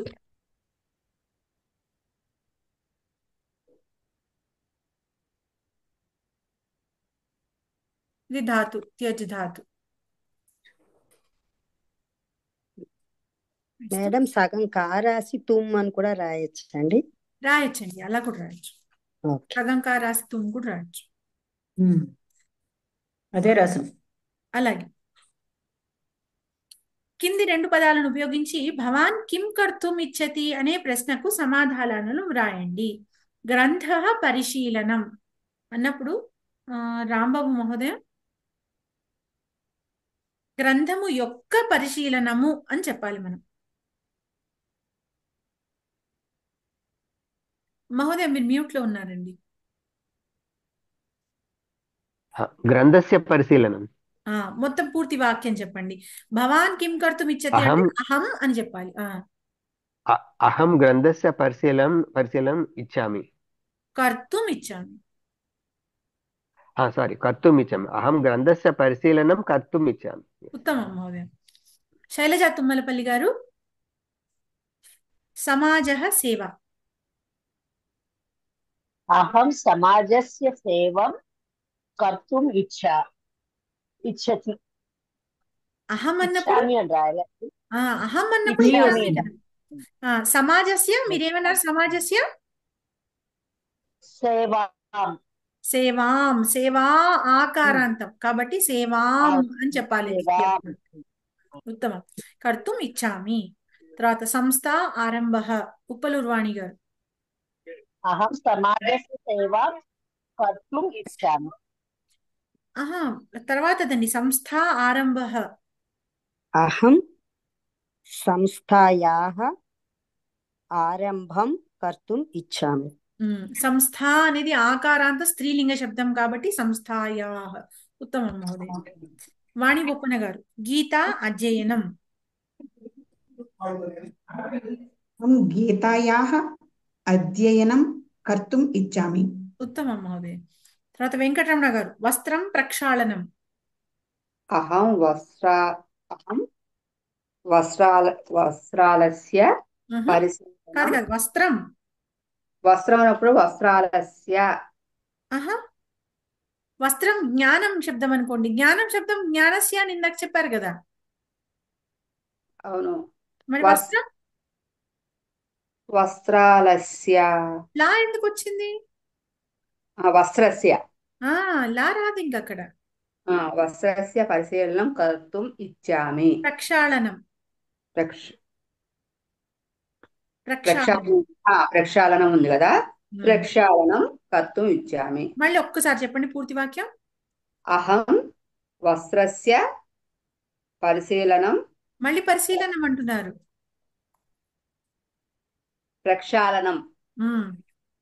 ప్రక్షాళనం కర్తుం ఇచ్చామి. అహం వస్త్రస్య ప్రక్షాళనం కర్తుం ఇచ్చామి అంటే నేను బట్టను శుభ్రం చేయాలని ఇష్టపడుతున్నాను. అస్తు. ఈ కింది వాటిని సంస్కృతంలోకి అనువదించండి. చెట్టు కొమ్మ చాలా పొడవు. శారదాంబ వేద విద్యాలయం పిల్లలు చెప్పేస్తారా అన్ని 6 వాక్యాలు? చెట్టు కొమ్మ చాలా పొడుగు.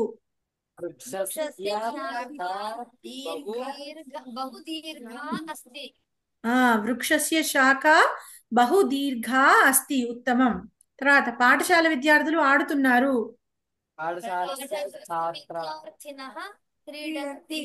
ఇంకొకసారి చెప్పండి.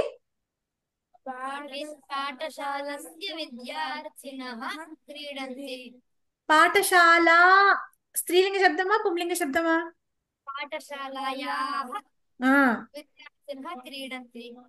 పాఠశాలాయాః విద్యార్థినః క్రీడంతి. లేదు ఛాత్రాః క్రీడంతి, ఇంకా ఈజీగా ఉంటుంది కదా, సులువుగా అయిపోతుంది. ఓకే. శుక్రాచార్యుడు అసురులకు గురువు. ఇంకొకసారి చెప్పండి. అసురాణాం అని చెప్పారా? అసురాణాం గురువు శుక్రాచార్య. షష్ఠి అంటే అసురులు కదా, అందుకని బహువచనం. షష్ఠి బహువచనం కాబట్టి నాం వస్తుంది కదా. అయితే అసుర అనే దానిలో రేప ఉంది కాబట్టి అది అణా వస్తుంది. వీణలో నా ఉంది కదా, అది వస్తుంది. అసురాణాం గురువు శుక్రాచార్య. తర్వాత కచుడు శుక్రాచార్యుని శిష్యుడు. ఇంకొకసారి.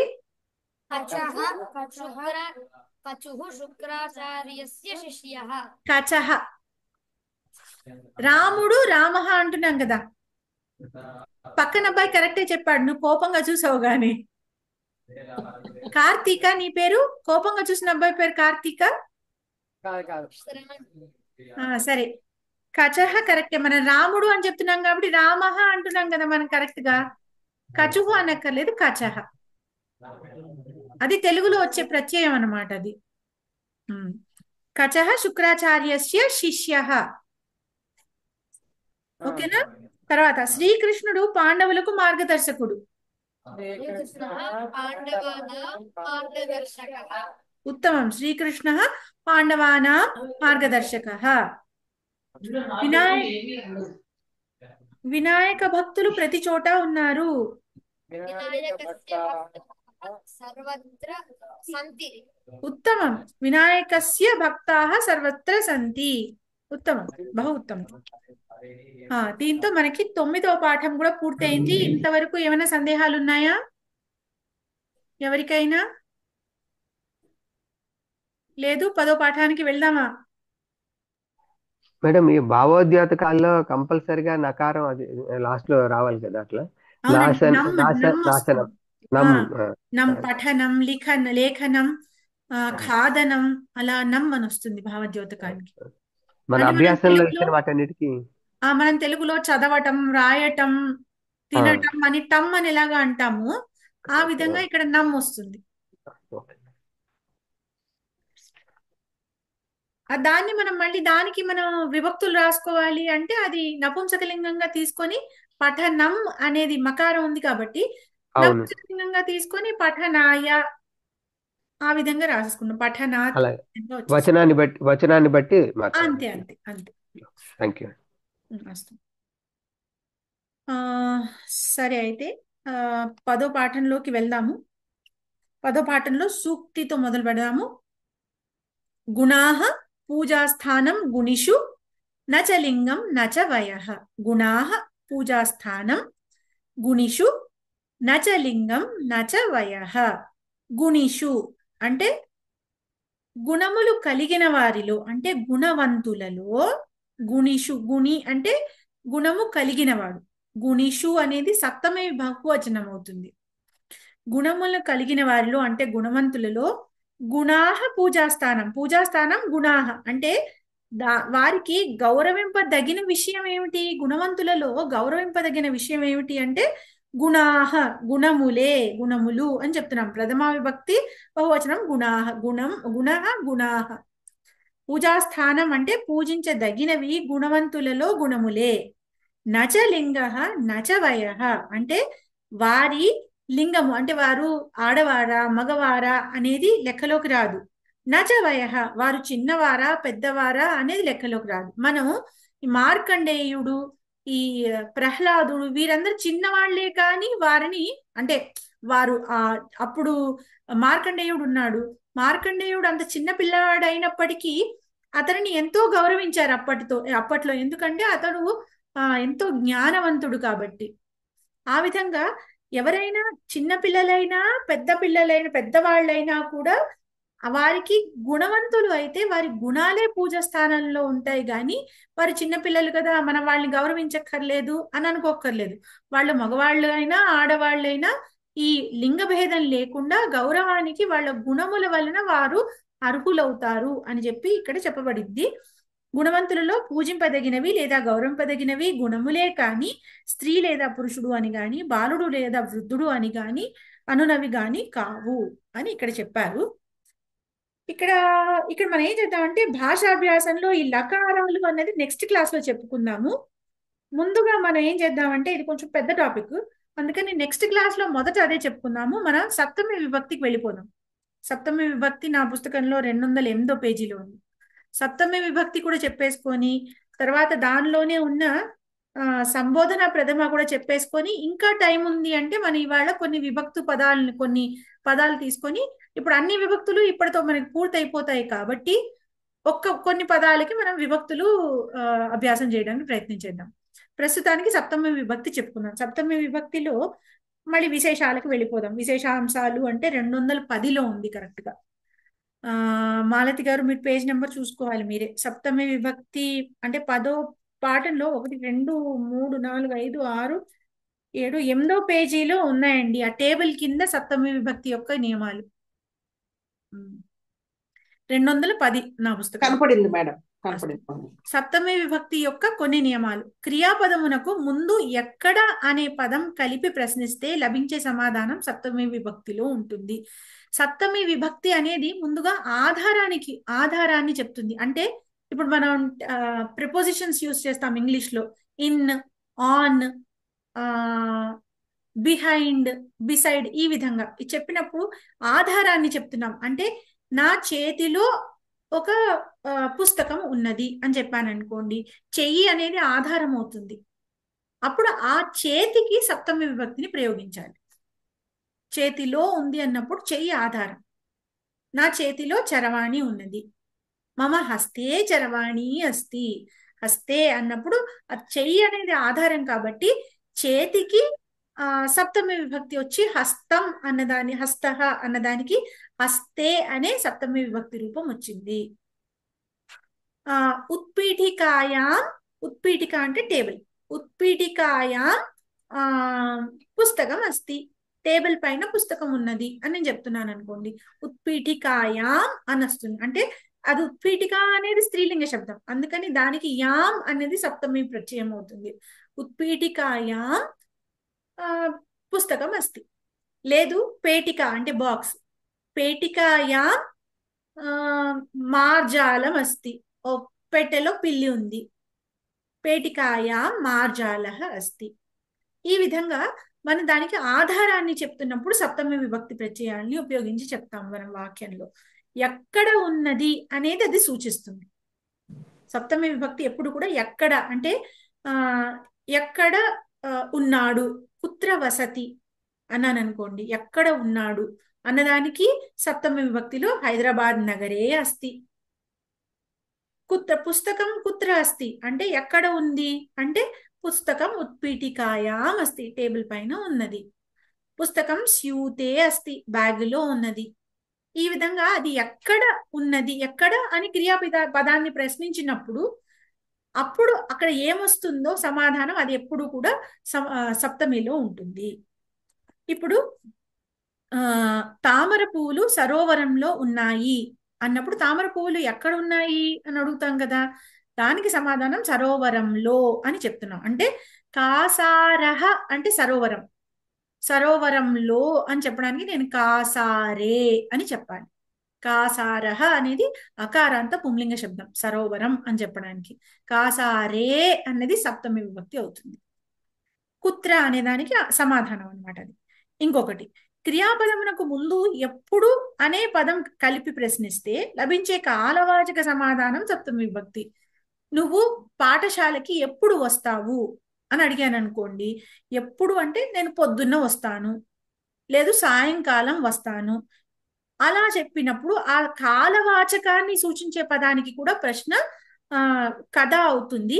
దానికి ఎప్పుడైతే సమాధానం ఏదైతే ఉందో, కాలవాచకం ఏదైతే ఉందో అది ఎప్పుడు సప్తమిలో ఉంటుంది.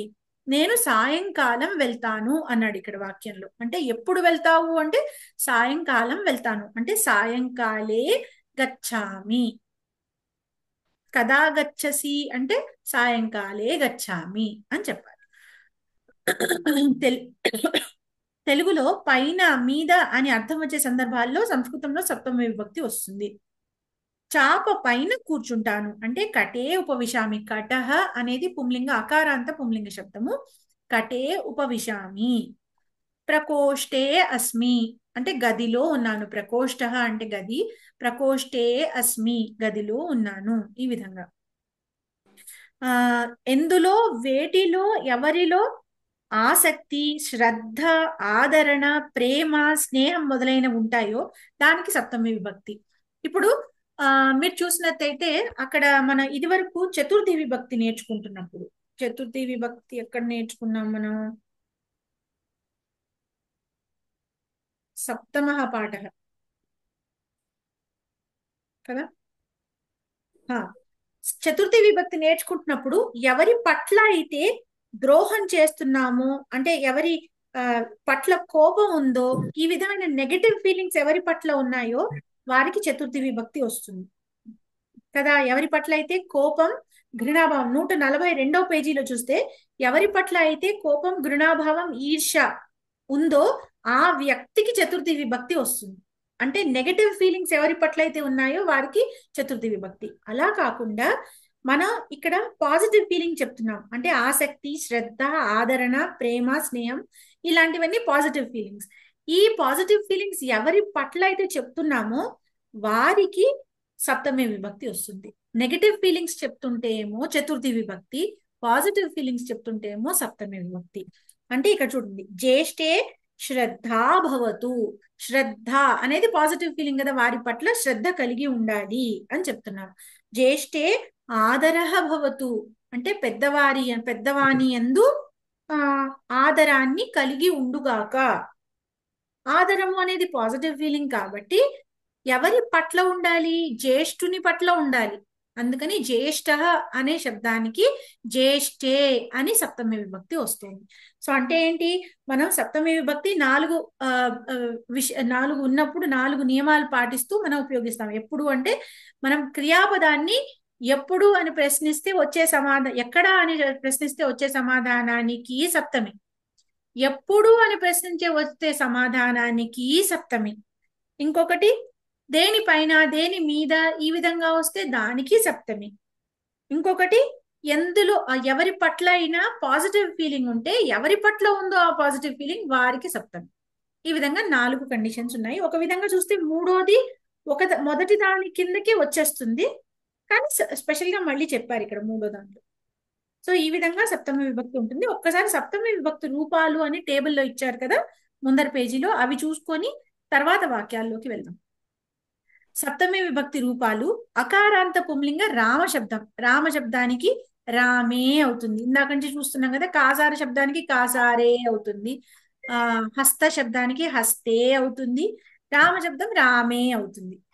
ఇక ఈకారాంత పుంలింగ శబ్దం హరి శబ్దం, హరి శబ్దానికి హరౌ అవుతుంది, గురు శబ్దానికి గురౌ అవుతుంది, రికారాంత శబ్దానికి పితరి అవుతుంది, పితృ శబ్దంకి పితరి అవుతుంది.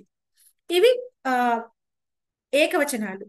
ఇక బహువచనాలు చూస్తే అన్నిటికీ కూడా షు వచ్చేస్తుంది. రామేషు, హరిషు, గురుషు, పితృషు అంటే ప్రాతిపదిక రాయడం, పక్కన షు అని రాయడం. రామ శబ్దానికి అకారాంత శబ్దాలకి మాత్రము ఏషు వస్తుంది. రామ శబ్దం రామేషు అవుతుంది. మిగతా అన్నిటికీ కూడా హరి శబ్దానికి హరిషు, గురు గురుషు, పితృషు అంతే. బహువచనం కొరకు ఓన్లీ అకారాంత పుంలింగం మాత్రమే ఏషు, మిగతా అన్ని షు.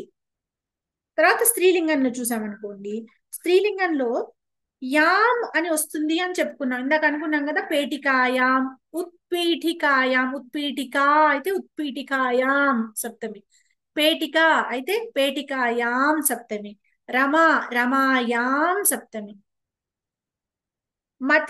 మత్యాం సప్తమి. అయితే ఇకారాంత శబ్దాలు ఎప్పుడు మన హరి శబ్దం లాగా ఒక రూపం వస్తుంది, హరి శబ్దం పుంలింగ శబ్దం కదా, అలాంటి రూపం ఒకటి వస్తుంది. స్త్రీలింగానికి సంబంధించిన రూపం ఒకటి వస్తుంది. మతికి ఎందుకు ఎప్పుడు అన్నిటికీ కూడా 2 రూపాలు ఉంటాయి, ఒకటి ఇకారాంత పుంలింగ శబ్దాల్లాగా, ఒకటి స్త్రీలింగాలకు సంబంధించి. ఇప్పుడు హరి శబ్దం హరవు అవుతుంది కనుక మతవు అన్న రూపం కూడా ఉంటుంది. స్త్రీలింగ శబ్దాలకి యాం వస్తుంది కాబట్టి మత్యాం అన్న రూపం కూడా ఉంటుంది. ఇది ఏకవచనంలో. నదీ శబ్దానికి నద్యాం అవుతుంది, ధేను శబ్దానికి ధేన్ వామ్ అవుతుంది, ఉకారం ఉంది కాబట్టి వా వస్తుంది, ధేన్ వామ్ అవుతుంది. ఇంకొకటి అక్కడ గురువు లాగా ధేనవు కూడా వస్తుంది, ఉకారాంత గురు శబ్దం లాగా గురవు అయినట్టు ఇక్కడ ధేనవు కూడా ఉంది. ఇంకొకటి ధేన్ వామ్ అని ఈ స్త్రీలింగ శబ్ద రూపం లాగా కూడా వస్తుంది. పితృ శబ్దం పితరి అయినట్టు మాతృ శబ్దం మాతరి అవుతుంది. ఈ విధంగా స్త్రీలింగంలో ఏకవచన రూపాలు. బహువచనంలో అన్నిట్లోనూ షు వచ్చేస్తుంది. అయితే రమా శబ్దానికి మాత్రం రమాసు అని మామూలు సకారం వస్తుంది, దంత్య సకారము. మిగతా అన్నిటికీ కూడా మూర్ధన్య సకారం, షణ్ముఖాల్లో మూర్ధన్య సకారం అదే వస్తుంది. రమ అయితే రమాసు బహువచనము, మతికి మతిషు, నదీకి నదీషు, ధేనుకి ధేనుషు అది నా పుస్తకంలో ధేనషు అనబడింది, ధేనుషు అది. మాతృ శబ్దానికి మాతృషు. సో ఈ విధంగా అన్నిటికీ కూడా ప్రాతిపదిక పక్కన షు వచ్చేస్తుంది. కేవలం ఆకారాంత స్త్రీలింగానికి మాత్రం షు బదులు సు వస్తుంది, రమాసు వస్తుంది. ఇక నపుంసకలింగాలు చూస్తే అకారాంత నపుంసకలింగం ఎప్పుడు అకారాంత పుంలింగ శబ్దం లాగే ఉంటుంది కాబట్టి ఏ విధంగా అయితే రామే రామేషు ఉందో వనం శబ్దానికి వనే వనేషు అవుతుంది. తర్వాత దధి శబ్దానికి దధ్ని దధిషు, దధని కూడా ఉంది, దద్ని కూడా ఉంది రూపము. మధు శబ్దానికి మధుని, మధుషు. దీనిలో కూడా అన్నిటికీ షు అనేది వస్తుంది, అకారాంతానికి మాత్రం ఏషు వస్తుంది బహువచనంలో. ని అనేది మధుని, దధని అని ఈ విధంగా ఏకవచనానికి వస్తుంది. ఇది ఆ వీటికి అంటే నామవాచకాలకైతే. అదే సర్వనామ శబ్దాలకైతే పక్కన పేజీలో టేబుల్ ఉంది.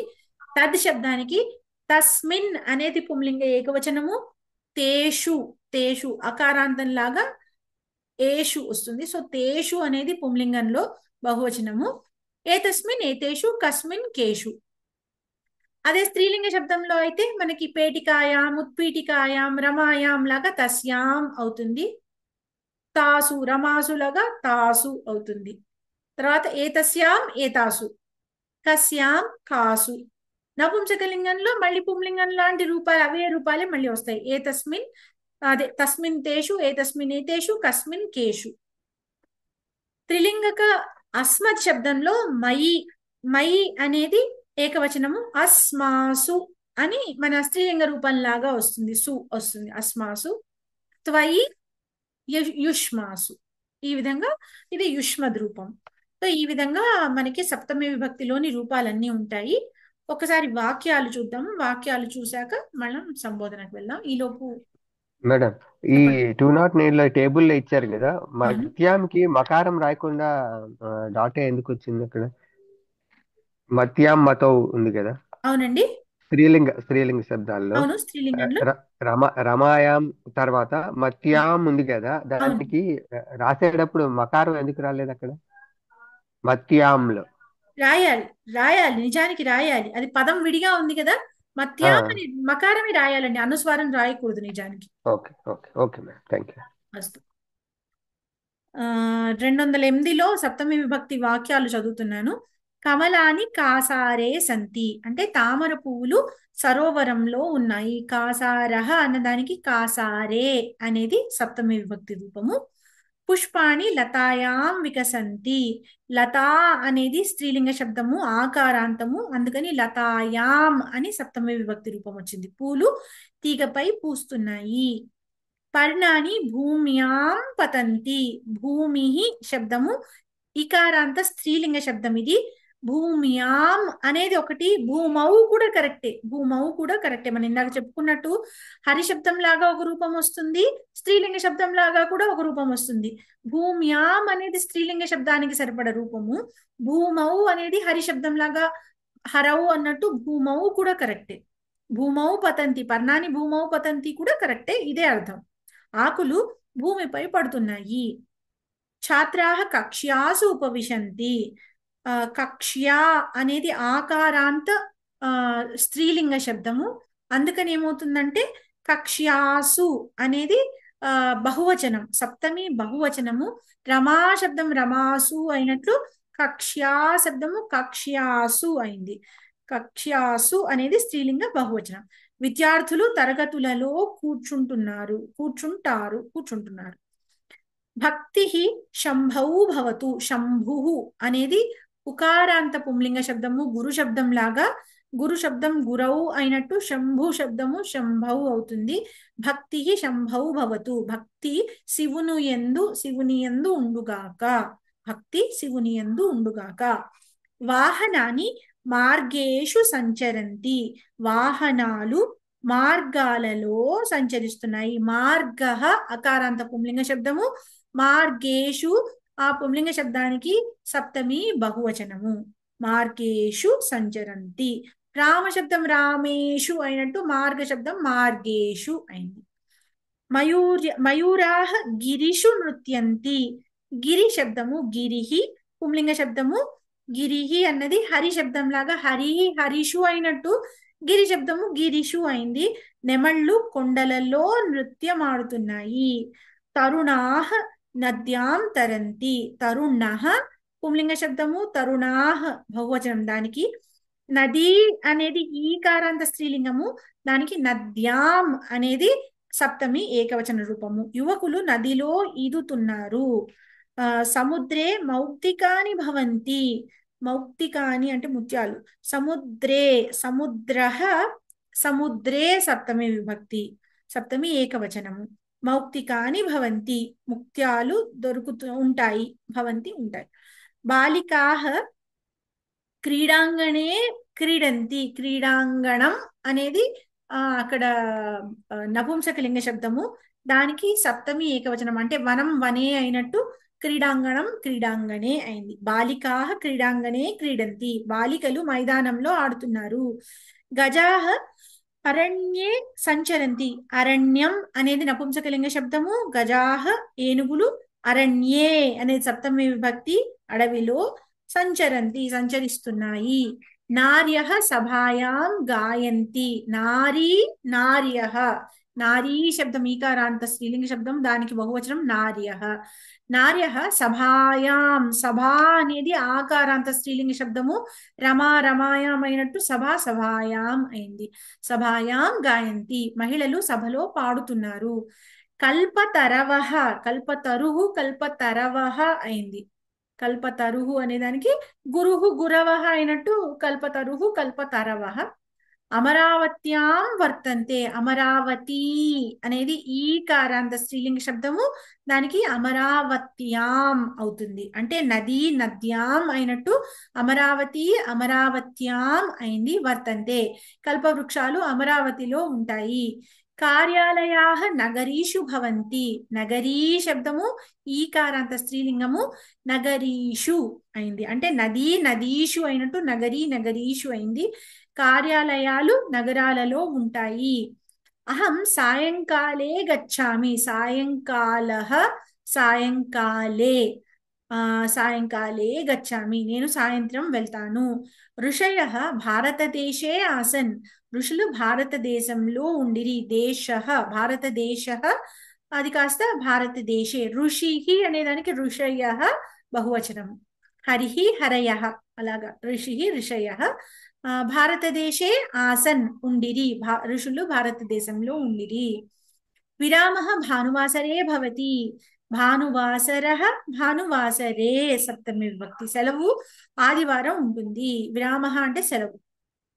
సహ ఆసందే ఉపవిశతి, ఆసందః ఆసందే సప్తమి. సహ అంటే అతడు కుర్చీలో కూర్చుంటున్నాడు, సహ ఆసందే ఉపవిశతి.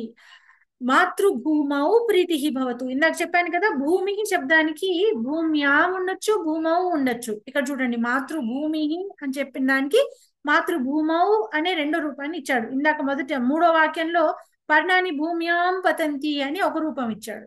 అంటే మాతృభూమౌ ప్రీతిః భవతు, మాతృభూమ్యాం కూడా అనొచ్చు. మాతృభూమౌ ప్రీతిః భవతు, మాతృభూమి అనేది మాతృభూమౌ అయింది, సప్తమి అయింది. ప్రీతిః భవతు, దేని పట్ల ప్రీతి ఉండొచ్చు, ప్రీతి అనేది పాజిటివ్ ఫీలింగ్ కదా, అందుకని మాతృభూమౌ అని సప్తమి ఇచ్చాడు ఇక్కడ. మహాభారతే అనేకాః కథాః వర్తంతే, మహాభారతం నపుంసకలింగము, మహాభారతే సప్తమి విభక్తి. వ్యాకరణే మమ ఆసక్తిః అస్తి, ఆసక్తిః అనేది పాజిటివ్ ఫీలింగ్ కాబట్టి వ్యాకరణం పట్ల నాకు ఆసక్తి ఉంది అని చెప్తున్నాను నేను, అందుకని వ్యాకరణే మమ ఆసక్తిః అస్తి అని సప్తమి విభక్తిని ప్రయోగించాను. అలాగే జ్యేష్ఠేషు ఆదరం దర్శయ, ఆదరం అనేది పాజిటివ్ ఫీలింగ్ కాబట్టి జ్యేష్ఠేషు, జ్యేష్ఠే అనేది సప్తమి ఏకవచనము, జ్యేష్ఠేషు అనేది సప్తమి బహువచనం. జ్యేష్ఠేషు ఆదరం దర్శయ, దర్శయ అనేది చూపబడాలి, చూపుము అని చెప్పడం. దుర్వ్యసనే రుచి మాస్తు, రుచి అనేది పాజిటివ్ ఫీలింగ్ అయితే మనం దుర్వ్యసనే అంటే చెడు వ్యసనాలలో అంటే చెడు అలవాట్లలో రుచి మాస్తు, దానిలో రుచిని కలుగకుండా ఉండాలి అని, ఇష్టము ఉండరాదు అని చెప్పారు. రుచి అనేది పాజిటివ్ ఫీలింగ్ కాబట్టి మనం దుర్వ్యసనే అని చెప్పాం. అంటే మీనింగ్ పూర్తి వాక్యానికి అర్థంగా తీసుకుంటే దానికి అది నెగటివ్ అర్థం వస్తోంది, కానీ మన రుచి అనేది అంటే దాని పట్ల రుచి అని చెప్తున్నాం. రుచి అనేది పాజిటివ్ ఫీలింగ్ కాబట్టి దుర్వ్యసనే అనే దానికి సప్తమి వచ్చింది. దుర్వ్యసనే రుచి మాస్తు, దుర్వ్యసనాలలో ఇష్టము ఉండరాదు. సమాజ సేవాయాం ప్రవృత్తి భవతు, ప్రవృత్తి మళ్ళీ పాజిటివ్ ఫీలింగ్ కాబట్టి సమాజ సేవా అనేది ఆకారాంత స్త్రీలింగము, ఆకారాంత స్త్రీలింగానికి సప్తమి వచ్చి సమాజ సేవాయాం అని వచ్చింది రూపం. సమాజ సేవాయాం ప్రవృత్తి భవతు అయింది.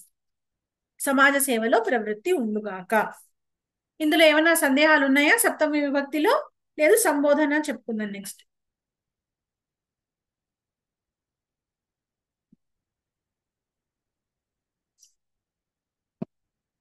అస్తు. సంబోధన ప్రథమా విభక్తి. ఇంతకు ముందు పాఠములలో 7 విభక్తుల గురించి చర్చించాం. అవి కాక సంబోధన ప్రథమా విభక్తి అని మరో విభక్తి కూడా ఉంది. అయితే సంబోధన ప్రథమా విభక్తి యొక్క ఒక భేదము స్వతంత్ర విభక్తి కాదు. సంబోధనము ప్రథమా విభక్తి యొక్క ఒక భేదం. సంబోధన అనే దాన్ని మనం ఎప్పుడు కూడా సంబోధన ప్రథమా విభక్తి మనం నేర్చుకుంటున్నా మనం దాన్ని 8వ విభక్తిగా ఎప్పుడు చెప్పకూడదు. ఎన్ని విభక్తులు ఉన్నాయంటే 7 విభక్తులనే చెప్తాం. ప్రథమా విభక్తిలో ఇది ఒక చిన్న రూపాంతరం మాత్రమే. అందుకని ఎన్ని విభక్తులు అంటే 7 చెప్తాము. 7 కాక సంబోధన ఉంది. సంబోధన అనేది ప్రథమాలో ఒక చిన్న వేరియంట్ అంతే. సంబోధనము ప్రథమా విభక్తిలో యొక్క ఒక భేదం, స్వతంత్ర విభక్తి కాదు. ఏదైనా వ్యక్తిని పిలవడానికి సంబోధన విభక్తిని వాడతాం. ఇప్పుడు రామ శబ్దం ఉంది, రాముణ్ణి పిలవాలంటే ఏ రామ అంటాం. రామః అనేది ప్రథమా విభక్తి, ఆ విసర్గని తీసి హే రామ అని అంటాం. అది దానికి సంబోధన. అంటే అకారాంత పుంలింగ శబ్దాలకు మనము విసర్గ తీసేస్తే దాని సంబోధన వచ్చేస్తుంది ప్రథమా విభక్తిలో. సంస్కృతంలో సంబోధనను సూచించడానికి భో మరియు హే అనే శబ్దాలను వాడటం రూఢి. భో అనేది ఇంకా కొంచెం అంటే మన వయసు వాళ్ళని లేదు మనకన్నా చిన్న వాళ్ళని పిలిచేటప్పుడు భో అని పిలుస్తాం. లేదు మనం ఇలా దేవుళ్ళను ఎవరినన్నా అలా చెప్పేటప్పుడు మామూలుగా హే, హే రామ, హే కృష్ణ, ఇలాగా హే అనేది ఉపయోగించడం మామూలుగా అలవాటులో ఉంది. తర్వాత ఉదాహరణకి భో ముకుంద అత్ర పశ్య. ముకుందః అది ప్రథమా విభక్తిలో ముకుందః, ముకుంద శబ్దము ముకుందః ప్రథమా విభక్తి, హే ముకుంద అవుతుంది. అంటే ఆకారాంత పుంలింగ శబ్దాలకి విసర్గ తీసేస్తే దాని సంబోధన రూపం వచ్చేస్తుంది. భో ముకుంద అత్ర పశ్య అంటే ఇక్కడ చూడు. పశ్య అనేది ఏ లకారం అవుతుందండి? ఎవరైనా చెప్తారా? ఏ లకారం, ఏ పురుష, ఏ వచనం? లోట్ లకారం. లోట్ లకారం మధ్యమ పురుష ఏకవచనం. ఉత్తమం ఉత్తమం ఉత్తమం. మధ్యమ పురుష ఏకవచనం. అంటే మనం ముకుంద అని డైరెక్ట్ గా పిలిచి ఆ ముకుందతో డైరెక్ట్ గా చెప్తున్నాం కాబట్టి పశ్య అని మధ్యమ పురుషంలో చెప్తున్నాం. త్వం పశ్య అన్నమాట. త్వం అత్ర పశ్య అని చెప్తున్నాం మనం. ఓ భో ముకుంద అత్ర పశ్య, ఓ ముకుంద ఇక్కడ చూడు. హే గోవింద కుత్ర గచ్చసి. గోవింద, గోవింద అన్నప్పుడు మళ్ళీ గోవిందః ప్రథమా విభక్తిలో రూపము, గోవింద శబ్దము గోవిందః ప్రథమా విభక్తిలో రూపము. మళ్ళీ దాని ఇందాక మనం చెప్పుకున్నట్టు విసర్గని తీసేస్తే వచ్చే గోవింద అనేది అక్కడ సంబోధన ప్రథమా విభక్తి రూపం అవుతుంది. కుత్ర గచ్చసి ఎక్కడికి వెళ్తున్నావు అనేది అక్కడ ప్రశ్న అడిగారు. అయి, అయే, అయి, అరే, రే మొదలైన వాటిని సంబోధనకై వాడతారు. అయే, అయి, అరే, రే అనేవి మనం తెలుగులో కూడా ఒరే అని అంటాం కదా, ఆ విధంగా అన్నమాట ఇవి. మాన్య, మహోదయ, శ్రీమన్, ఆర్య మొదలైన వాటిని పురుషులను ఉద్దేశించి చెప్పేటప్పుడు మాన్య అనేది మాన్య అనేది స్త్రీలింగము, మాన్య పుంలింగం. మాన్య పుంలింగం అయినప్పుడు దానికి సంబోధన ఏమవుతుంది? విసర్గ తీసేస్తే మాన్య అయిపోతుంది. మహోదయ అన్నప్పుడు అది ప్రథమా విభక్తి పదం, దానికి విసర్గ తీసేస్తే మహోదయ అనేది సంబోధన. లేదు శ్రీమాన్ ఉంది, ఆ శ్రీమాన్ గానే ఉంటుంది. ఆర్య ఉన్నప్పుడు ఆర్య అవుతుంది విసర్గ పోయి. సో ఈ విధంగా పురుషులను ఉద్దేశించి చెప్పేటప్పుడు మాన్య, మహోదయ, శ్రీమాన్, ఆర్య అని ఈ విధంగా మనము విసర్గని తీసేసి అక్కడ పిలుపుగా పిలుస్తాం. లేదు స్త్రీలను ఉద్దేశించి చెప్పేటప్పుడు మాన్యా అవుతుంది. మాన్యా కాస్త సంబోధనలో మాన్యే అవుతుంది. మహోదయా కాస్త మహోదయే అవుతుంది. ఆడవాళ్ళని అడిగేటప్పుడు ఇప్పుడు మహోదయ అని నేను చెప్పాను. ఇప్పుడు మాలతి గారిని నేను చెప్పాలి, మాలతి మహోదయ ని నేను పిలవాలి అంటే మాలతి మహోదయే అంటాను నేను. అదే ఇప్పుడు నేను రాంబాబు మహోదయ ని ఉద్దేశించి పిలవాలి అంటే మహోదయ అంటాను నేను. ఆ విధంగా మనకి విసర్గ ఉన్న చోట పుంలింగాలకి విసర్గ తీసేయాలి, తీసేస్తే సంబోధన వచ్చేస్తుంది. స్త్రీలింగాలకి మాత్రము ఆకారాంతం ఉన్నప్పుడు ఆకారం కాస్త ఏత్వం అవుతుంది. మహోదయా కాస్త మహోదయే అవుతుంది సంబోధనలో. మాన్యా కాస్త మాన్యే అవుతుంది. ఆర్యా కాస్త ఆర్యే అవుతుంది. మాతృ శబ్దము మాతః అవుతుంది. మాతృ శబ్దం అమ్మని పిలవాలనుకోండి మాతః అని పిలవాలి. మాతృ శబ్దం అది ప్రాతిపదిక. మాతా ఏకవచనంలో అది ప్రథమ విభక్తి ఏకవచనము. మాతః అనేది సంబోధన. భగినీ ఉంది ఈకారాంతం. ఈకారాంతం ఉన్నప్పుడు నేను పిలుస్తున్నప్పుడు అది హ్రస్వం అయిపోతుంది. భగిని అనాలి. ఇప్పుడు మాలతి గారిని ఎవరన్నా పెద్దవాళ్ళు పిలుస్తున్నప్పుడు మాలతి అని పిలుస్తారు. ఇప్పుడు నా పేరు సాహితి, ఇప్పుడు నన్ను పిలవాలంటే సాహితి అని పిలవాలి ఎవరన్నా. అంటే హ్రస్వంతో పిలిస్తే అది సంబోధన అయిపోతుంది అన్నమాట. ఆ విధంగా భగిని అన్నప్పుడు యాక్చువల్గా అది దీర్ఘం వస్తుంది. ప్రాతిపదిక భగిని శబ్దము. ప్రథమ విభక్తిలో కూడా భగిని అనే ఉంటుంది. నేను భగిని అని పిలవలేను, దాన్ని భగిని అని పిలవాలన్నమాట. అప్పుడు పిలిచేటప్పుడు ఆ పదాన్ని హ్రస్వం చేయాలి. దీర్ఘం ఉన్న వాటన్నిటికీ హ్రస్వం అవుతుంది. లేదు ఆకారం ఉంటే స్త్రీలింగాలకి ఏత్వం వచ్చేస్తుంది. ఏ సందర్భానికి ఏ రూపం సముచితమో నిర్ణయించి ప్రయోగించాలి. సంబోధన ప్రథమా విభక్తి యొక్క ఏకవచన రూపం మాత్రం ప్రథమా విభక్తి నుండి భిన్నంగా ఉంటుంది. ద్వివచన బహువచన రూపాలు ప్రథమా విభక్తితో సమానంగా ఉంటుంది. ఇప్పుడు రామ శబ్దం ఉందనుకోండి, రామః రామౌ రామాహ కదా ప్రథమా విభక్తిలో రూపాలు. రామః అన్నప్పుడు హే రామ అంటాను నేను, విభక్తి విసర్గం తీసేసి హే రామౌ అనాలి. ద్వివచనంలో మార్పు లేదు. ద్వివచనం రామవు కదా, హే రామవు అని అంటాను. మరి అక్కడ బహువచనంలో రామాహ కదా, హే రామాహ అని అంటాను. అంటే ద్వివచనానికి బహువచనానికి ఎటువంటి మార్పు లేదు. ఈ మార్పు వచ్చేదల్లా ఏకవచనంకే వస్తుంది. ఏకవచనంలో మాత్రమే అన్ని విభక్తులు అన్ని పదాలలోనూ కూడా అంతో ఇంతో మార్పు ఉంటుంది. అకారాంత పుంలింగ శబ్దం అయితే రామ అవుతుంది. హరి శబ్దము ఇకారాంతం కాబట్టి అది కూడా హరే అవుతుంది. మనం అంటే మామూలుగా చాలా ఈ పాటల్లో కీర్తనల్లో వాటిల్లో కూడా మనం వింటుంటాం, హే కృష్ణ గోవింద హరే మురారే అని ఉంటుంది. హరే, హరిని హరే అని అంటాం అనమాట. అంటే ఇకారాంత శబ్దము ఏత్వం అవుతుంది. ఉకారాంత పుంలింగ శబ్దము గురో అవుతుంది. గురో. నాకు గుర్తుండి మొదటి లెసన్ లో అనుకుంటాను, ఒక పిల్లవాడు కాశీనగరంలో ఉన్న 20వ పేజీలో బుద్ధిమాన్ శిష్య కథ ఉంది చూసారా. దానిలో చూడండి, 2వ పారాగ్రాఫ్ లో పండిత శిష్య బుద్ధి పరీక్షార్థం పృచ్చతి వత్స దేవః కుత్ర వసతి. వత్సః అనాలి ఆయన. అప్పుడు సంబోధన అనేసరికి వత్స అని విసర్గ తీసి పలికారు. అప్పుడు శిష్యుడు ఏమన్నాడు, శిష్య వదతి గురో దేవః కుత్ర నాస్తి అన్నాడు. గురుహు అనేది ప్రథమ విభక్తి, ఆయన సంబోధించేటప్పుడు గురో అంటాం అనమాట. ఏ విధంగా అయితే ఇకారాంతం ఏత్వం అవుతుందో ఉకారాంతము ఓత్వం అవుతుంది. సో ఇకారాంత పుంలింగ శబ్దము హరి శబ్దము హరే అవుతుంది. ఉకారాంత పుంలింగ శబ్దము గురో అవుతుంది. తర్వాత ఆకారాంత స్త్రీలింగ శబ్దము రమా శబ్దము రమే అవుతుంది. మనం చూస్తే ఈ రామానంద్ సాగర్ వారి రామాయణంలో కూడా ఆయన రాముల వారు ఎప్పుడు సీతని సీతే సీతే అని పిలుస్తున్నట్టు మనం చూసాం. వచ్చినప్పుడు సీతే అని పిలుస్తుంటారు. అందుకని రమా అనేది రమే అవుతుంది. ఇకారాంత స్త్రీలింగ శబ్దం మతి శబ్దము మతే అవుతుంది. ఈకారాంతం దీర్ఘం కాబట్టి అది హ్రస్వం అవుతుంది. నందిని అనేది నందిని అవుతుంది. ఉకారాంత స్త్రీలింగము ఇందాక గురు శబ్దం లాగా ధేను శబ్దము ధేనో అవుతుంది. ఇకారాంతము ఏకారాంత హ్రస్వం అయితే హ్రస్వ ఇకారాంతం అయితే ఏకారాంతం అవుతుంది.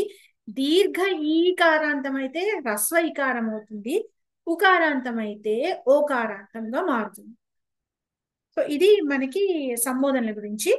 సంబోధనలు ఎప్పుడు కూడా మీరు విభక్తుల టేబుల్స్ లో చూస్తే నామవాచకాలకు మాత్రమే ఉంటుంది, సర్వనామ శబ్దాలకి సంబోధనలు ఉండవు. సర్వనామ శబ్దాలకి ఎప్పుడు కూడా సంబోధనలు ఉండవు, కేవలం నామవాచక శబ్దాలకి మాత్రమే ఉంటుంది. మహోదయ ముకుందమాలలో ఒక హే గోపాలకే ఏ కృపానిదే అన్ని సంబోధనలు వస్తుంది. అదే కృపానిధి అంటే కృపానిధే అవుతుంది అప్పుడు. ఉత్తమం. గోపాల కాబట్టి గోపాల అయిందనమాట అక్కడ. మీరు అలా శ్లోకాలు అవి చూస్తున్న కీర్తనలు ఇట్లాంటివి చూస్తుంటే మీకు కూడా అవి కనిపిస్తుంటాయి, మీకు కూడా అర్థం అవుతుంటాయి. ఓ ఇందుకు వచ్చిందనమాట, సంబోధనలో ఉంది కాబట్టి అని మనకు అర్థం. మనం చూస్తే సరస్వతి నమస్తుభ్యం మనం చెప్పుకున్నాం, అప్పుడు సరస్వతి నమస్తుభ్యం అని చెప్పుకున్నాం, దీర్ఘం రాకూడదు అని. సరస్వతి ఈకారాంతము, అందుకని అది హ్రస్వమై సరస్వతి నమస్తుభ్యం. వరదే వరదా కదా, వరదే అయింది. కామరూపిణి కాబట్టి కామరూపిణిని మనం సంబోధిస్తున్నప్పుడు కామరూపిణి అని చెప్పేసి అలా చెప్పుకున్నాం. ఆ విధంగా ఇప్పుడు ఒకసారి క్లాస్ అయిపోయిన తర్వాత ఒక్కసారి మన సంగ్రాహ్య విషయాల్లో మనం చూసిన శ్లోకాలన్నీ చూసారంటే గబగబా వాటిల్లో ఉన్న సంబోధనాలన్నీ మీకు అర్థమైపోతాయి. ఓహో ఇది ఈ శబ్దం ఇది కాబట్టి దీనికి ఇలా మనం వాడాము అని ఆ విధంగా వచ్చేస్తుంది. సరే ఇప్పటికి మనకి చెప్పండి. పూజారి అనే శబ్దము సంస్కృతంలో ఉంటుందా? పూజారి తెలుగు శబ్దం కదా, అది తెలుగు సంస్కృతం శబ్దం కాదనుకుంటాను. పురోహిత ఉంది, అది అర్చక అంటాము మామూలుగా. అయితే అర్చక ఉంది, పురోహిత ఉంది, కానీ పూజారి అనేది నాకు తెలిసి తెలుగు శబ్దమే. తెలుగు శబ్దం.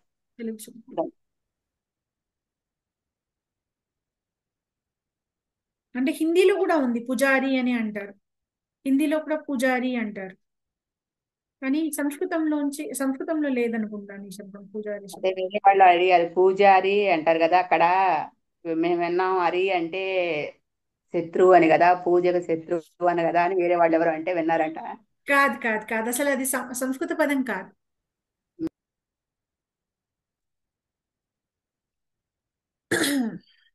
సరే అయితే ఇప్పుడు మనం ప్రస్తుతానికి విభక్తులు ప్రాక్టీస్ చేద్దామా, ప్రహేళికలు చెప్పుకుందాం, ప్రహేళిక సంగ్రాహ్య విషయాలు చెప్పుకుందామా?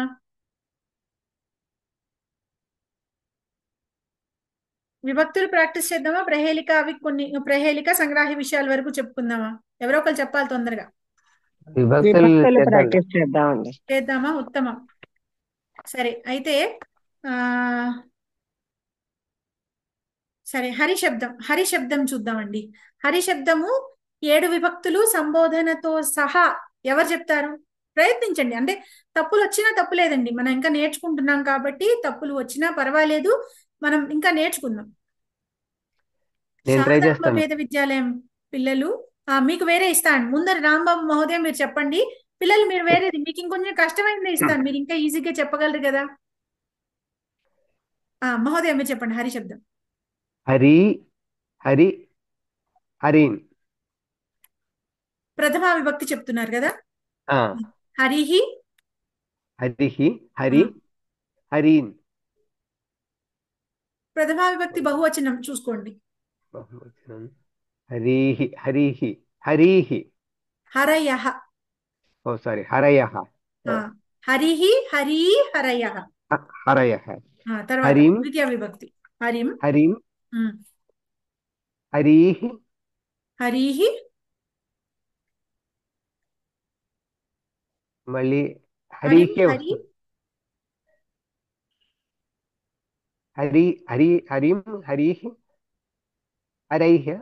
హరే త్రిత్రియాలు వస్తుంది. కాదు ఒకసారి చూడండి. హరిహి ప్రథమ విభక్తిలో హరిహి హరి హరయః, అది క్లియర్. మనకి ద్వితీయ విభక్తికి వచ్చేసరికి హరిం. ద్వివచనం ఒకటే రావాలి. మరి ద్వితీయ విభక్తి బహువచనం పుంలింగ శబ్దాలన్నిటికీ ఒకేలా వస్తుంది. కాదు హరిహి కాదు, దీర్ఘం వచ్చి న రావాలి. హరీన్ అవుతుంది. ఉత్తమం. తర్వాత తృతీయ విభక్తి. తృతీయలోకి వచ్చేసి హరయే. తృతీయ విభక్తి నా వస్తుంది కదా. హరిణ హరిభ్యాం హరిభిః. ఉత్తమం, బహు ఉత్తమం. చతుర్థి హరయః హరయే హరిభ్యాం హరిభిః. చతుర్థి బహువచనం. హరి హరిభిః హరిభ్యః. హరిభ్యః. బిహి ఓన్లీ తృతీయకి. దాని ఒక చోటే వస్తుంది అక్కడ. చతుర్థి నెక్స్ట్ పంచమి ఒకటే భ్యః వస్తుంది. పంచమి ఏకవచనం. హరే హరేః హరేః హరేః హరిభ్యాం హరిభ్యాం హరిభ్యః హరిభ్యః హరిభ్యః. ఉత్తమం. పంచమి. షష్ఠి హరిభ్యః. షష్ఠి హరేః హరేః హరిభ్యాం హరిభిః. అది కూడా కాదు. పంచమి తృతీయ చతుర్థి పంచమి వరకే భ్యాం. షష్ఠి సప్తమి ఒక్క వస్తాయి. అది హర్యౌః హర్యోః. హర్యోః ఉత్తమం. హరియః. షష్ఠి బహువచనం అన్నిటి ఒకటే వస్తుంది. హర్యౌః కాదు కాదు, షష్ఠి బహువచనం. నామ్ వస్తుంది. నామ్ వస్తుంది. హరినామ్. హరినామ్ అవుతుంది. ఉత్తమం. హరినామ్. హరినామ్. యాక్చువల్ గా దీర్ఘం వచ్చి నామనాం. హరినామ్. హరినామ్. సప్తమి సప్తమి ఇంకా చూడాల, ఇప్పుడే విన్నాం కదా. ఇప్పుడు అది చెప్పండి. ఇప్పుడు మనం చెప్పుకున్నాం కదా, ఇకారాంతం వస్తే భూమి శబ్దంకి రెండు విధాలుగా వస్తుంది. భూమౌ వస్తుంది, భూమ్యాం వస్తుంది అని చెప్పాను. స్త్రీలింగం అవును. కాబట్టి. హరి శబ్దానికి పుంలింగం కాబట్టి హరౌః. హరౌ అంతే, విసర్గ లేదు. హరౌ. ద్వివచనం షష్ఠి లాగా ఉంటుంది. సేమ్ వస్తుంది. హరినామ్ హర్యోః. హర్యోః. మళ్ళీ సేమ్ వస్తుంది కదా, షష్ఠి షు లాగానే. వస్తుంది. హరీషు. హరీషు. హరీషు. హరీషు. హరీషు. దీర్ఘం. సంబోధన ప్రథమ కూడా చెప్పేసేయండి మహోదయ. సంబోధన హరే ఏ హరే. ఏ హరే. మర్చిపోయాను మళ్ళీ. ద్వివచనం బహువచనం మారదు. మారదు, అవే వస్తాయి. సో ఇకారాంతం వచ్చేటప్పటికి మళ్ళీ మారుతుంది కదా. ఇకారాంతం వస్తే ఎలా మారుతుంది అనుకున్నాము? హరే. నేను కీర్తనలో కూడా వస్తుందని చెప్పాను నేను. హరి శబ్దం హరేనే. హే హరేనే. హరే. హే ఏ హరే. హరే. హే హరే అవుతుంది ఏకవచనం. బహువచనం హరి కాబట్టి, అది ద్వివచనం హరి కాబట్టి హరౌః. హరౌ. హరౌ. హరి హరినే ఉంటుంది. హే హరి ద్వివచనం. ఓకే. హరయః బహువచనం అలాగే ఉంటుంది. హరయః. ఓకే. హే హరయః అనే ఉంటుంది. అర్థమైందా? Okay madam. నేను ఒకసారి చెప్తాను. హరిహి హరి హరయః. దానికి సంబోధన ప్రథమ విభక్తి హే హరే, హే హరి, హే హరయః. ఓకే. తర్వాత ఓన్లీ ద్వితీయ విభక్తి. ఏ అడ్జెక్ట్. ద్వితీయ విభక్తి హరిం, హరి, హరీన్. తృతీయ విభక్తి హరిణా, హరిభ్యాం, హరిభిః. హరిభ్యాం హరిభిః. హరిభిః.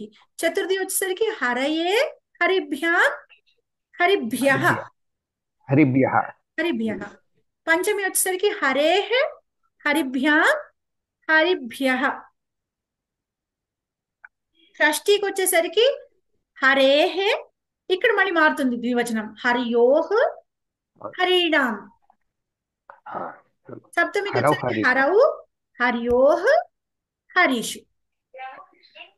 అట్లా. ఉత్తమం. ఉత్తమం మహోదయ. ఉత్తమ ప్రయత్నం. బాగా ప్రయత్నం. బాగుంది. శారదాంబ వేద విద్యాలయం పిల్లలు ఏం చెప్తారు? ఏ అకారం చెప్తారా, ఇకారం, ఈకారం ఏం చెప్తారు చెప్పండి. ఒక్కొక్కళ్ళు ఒక్కొక్కటి చెప్పండి.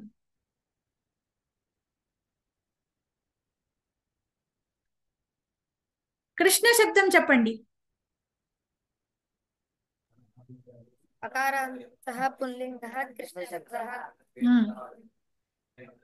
కృష్ణః కృష్ణో కృష్ణాః. హే కృష్ణ హే కృష్ణో హే కృష్ణాః. కృష్ణం కృష్ణో కృష్ణాః. కృష్ణేన కృష్ణాభ్యాం కృష్ణేభిః. కృష్ణేభిః రాదు. తృతీయ అకారాంతం. కృష్ణైః. కృష్ణైః.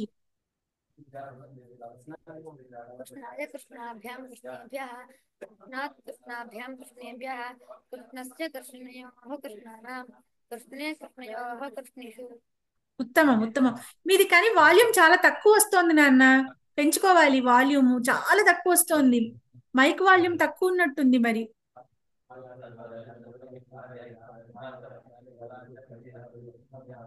ఉత్తమం, చాలా బాగా చెప్పావు.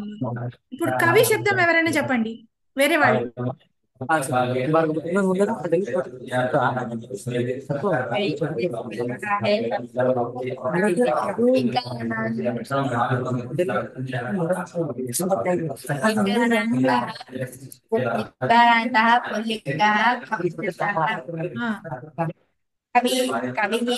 కూడా చెప్పాలి, చూసి కాదు. ప్రయత్నించు, నేను చెప్తాను, నేను హెల్ప్ చేస్తానులే. कविः कवि कवयः हे कविः हे कवयः कवि कवि कवीन कविना कविभ्यां कविभिः कवे कवये कविभ्यां कविभ्यः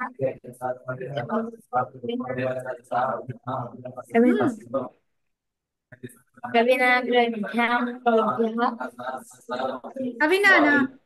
ఓకే, తృతీయ. నువ్వు చతుర్థి చెప్పి మళ్ళీ వెనక్కి వెళ్ళావు.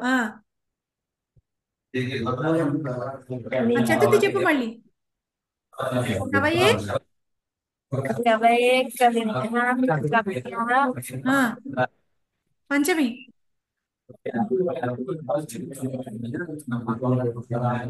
కవేహ कवये कविभ्यां कविभ्यः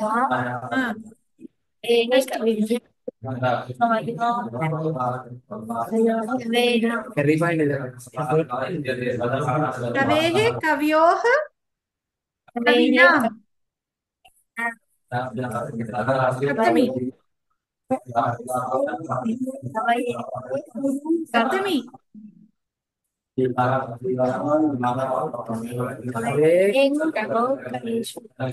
కవౌ కవ్యోహ కవిషు. ఓకేనా? ఒకసారి చదువుకో మళ్ళీ, సరేనా? ఇప్పుడు ఇంకెవరైనా వచ్చి విష్ణు శబ్దం చెప్పాలి.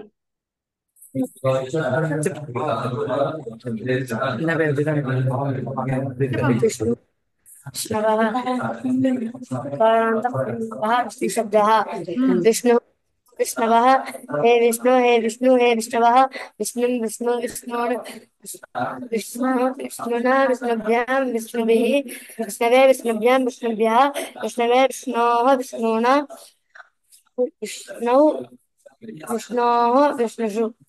ఒక్కసారి చెప్పవా? ఒక్కటేదో విభక్తి మింగేసావు మధ్యలో, ఇంకొకసారి చెప్పు.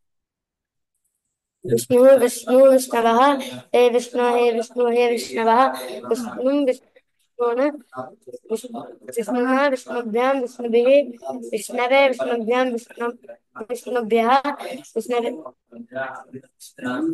విష్ణోహ అవుతుంది పంచమి. విష్ణోహ.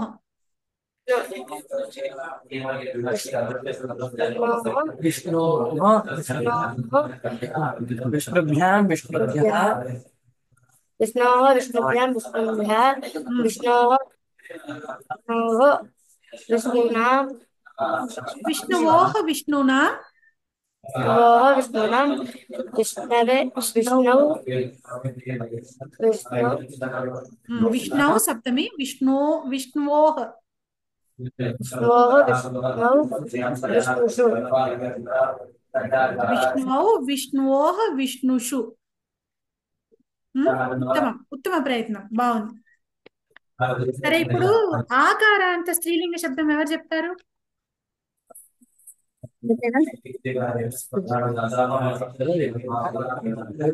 వెనక దాక్కుంటున్నాడు ఆ అబ్బాయిని ముందర రమ్మానండి. చెప్పమ్మా, సీతా శబ్దం చెప్పు.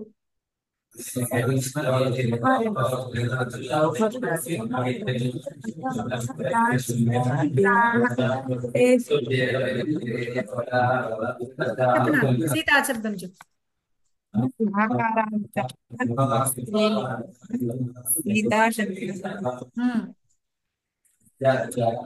सीता सीते सीता सीते सीताः हे सीते हे सीता हे सीताः हे सीते हे सीते हे सीताः हे सीते हे सीते हे सीताः సీతౌ సీతాన ద్వితీయ విభక్తి మళ్ళీ చెప్పు. సీతాం ద్వివచనం ఏమవుతుంది? సీతయా కాదమ్మా, సీతాం ద్వితీయ విభక్తి ఏకవచనం, సీతే ద్వివచనం, సీతాః బహువచనం. అవునా? చెప్పు మళ్ళీ ఒకసారి ద్వితీయ విభక్తి. సీతాం సీతే సీతాః ద్వితీయ సీతయా సీతాభ్యాం సీతాభిః సీతయై సీతాయై సీతాయై సీతాభ్యాం సీతాభ్యః సీతాయాః సీతాభ్యాం సీతాభ్యః ఉత్తమం. సీతాయా చెప్పు కరెక్ట్. సీతాయాః సీతాయాః సీతాభ్యాం సీతయోః, షష్ఠి వచ్చేసావు. సీతయోః సీతానాం సప్తమి సీతే సీత కాదు, సీతే కాదు, మనకిది సప్తమి స్త్రీలింగం కదా, యాం వస్తుంది. సీతాయా సీతాయా సీతయో సీతాసు. ఉత్తమం ఉత్తమం, బాగా చెప్పావు, చాలా బాగా చెప్పావు. సరే, ఇప్పుడు వేరే వాళ్ళు ఎవరైనా చెప్పండి. ఇక్కడ ఎవరు చెప్తారు? లక్ష్మీ కాశీచంద్ర గారు లేటుగా జాయిన్ అయ్యారా? ఇప్పుడే కనిపిస్తున్నారు. మహోదయ్ ప్రయత్నిస్తారా? లక్ష్మీ కాశీచంద్రుల మహోదయే, ఇంకెవరన్నా ప్రయత్నిస్తారా? ఉప్పలూరు వాణి గారు, వాణి బొప్పన గారు, ఎస్ఎస్ రావు మహోదయ. మతి చెప్పమంటారు. చెప్పండి, చూడకుండా చెప్పండి. అలాగే. మతి మతి మత్యః హేమతే హేమతి హేమతయః మతి మతిః మతిం మతిః మతిం మతి మతీః. తృతీయ మత్యా మత్యా మతిభ్యాం మతిభిః. ఉత్తమం. చతుర్థి మత్యై మతిభ్యాం మతిభ్యః. ఉత్తమం. పంచమి మత్యాః మతిభ్యాం మతిభ్యః. ఉత్తమం. షష్ఠి మత్యాః మత్యోః మతీనాం. ఉత్తమం, బహు ఉత్తమం. తర్వాత సప్తమి మత్యాం మత్యో మతీషు మతిషు. మత్యాం మత్యోః మతిషు. ఉత్తమం, బాగా చెప్పారండి, చాలా బాగా చెప్పారు. సో ఈ విధంగా మనం ఇలాగ ఇప్పటికి అన్ని 7 విభక్తులు సంబోధన ప్రథమాతో పాటు అయిపోయాయి. కాబట్టి ఇంకా మనం 11వ పాఠం ఓపెన్ చేసి ఒక్కొక్కటి నోటికి నేర్చేసుకోవచ్చు. రూల్స్ కూడా మనకు అన్ని తెలిసిపోయాయి. కాబట్టి ఎందుకు అంటే రూల్ కావాలంటే మనం వెనక్కి తిప్పి చూసుకోవచ్చు కదా, ఎందుకు ఇలా వచ్చింది అనేది మనకి ఇప్పుడు అర్థమైపోయింది. కాబట్టి మనం జాగ్రత్తగా అన్ని విభక్తులు కూడా నోటికి నేర్చేసుకోవచ్చు. అది సరే. ఇంక ఇవాళకైతే ఇక్కడితో క్లాస్ ముగిద్దాము. వచ్చే క్లాస్లో అంటే మళ్ళీ మంగళవారం కలిసినప్పుడు ముందర ఈ 10వ పాఠంలో లకారాల గురించి ముందు చెప్పుకొని తర్వాత ఇందులో అభ్యాసాలు ఇవన్నీ పూర్తి చేసుకుందాము. ఇది వచ్చే క్లాస్లో మరి పూర్తవుతుందో అవ్వదో పూర్తిగాను. ఆ పై శుక్రవారానికైతే మన క్లాసులు పూర్తవుతాయి. ఆ తర్వాత మీకు ఒక నెల బ్రేక్ ఇస్తాను. మళ్ళీ జనవరి 20 తర్వాత ఒకసారి ఒక రివిజన్ క్లాస్ పెట్టుకుందాము.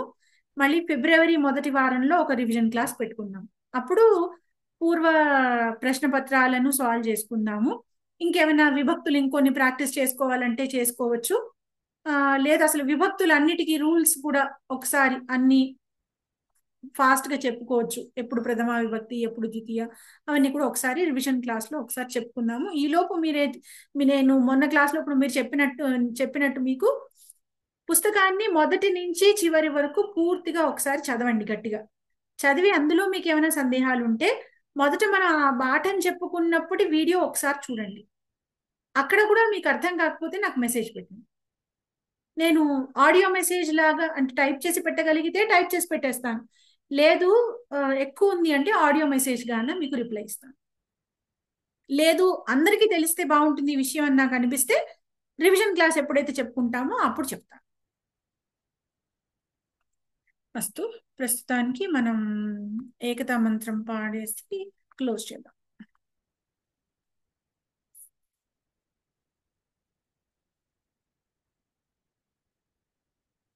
యం వైదికా మంత్రదృశః పురాణాః ఇంద్రం యమం మాతరిశ్వానమాహు వేదాంతినో నిర్వచనీయమేకం యం బ్రహ్మ శబ్దేన వినిర్దిశంతి శైవాయమీశం శివ ఇత్యవోచన్ యం వైష్ణవా విష్ణురితి స్తువంతి బుద్ధస్తథార్హన్ ఇతి బౌద్ధ జైనాః సచ్శ్రీ అకాలేతి చ సిక్ఖ సంతః శాస్తేతి కేచిత్ ప్రకృతి కుమారః స్వామీతి మాతేతి పితేతి భక్త్యా యం ప్రార్థయంతే జగదీశితారం స ఏక ఏవ ప్రభురద్వితీయః.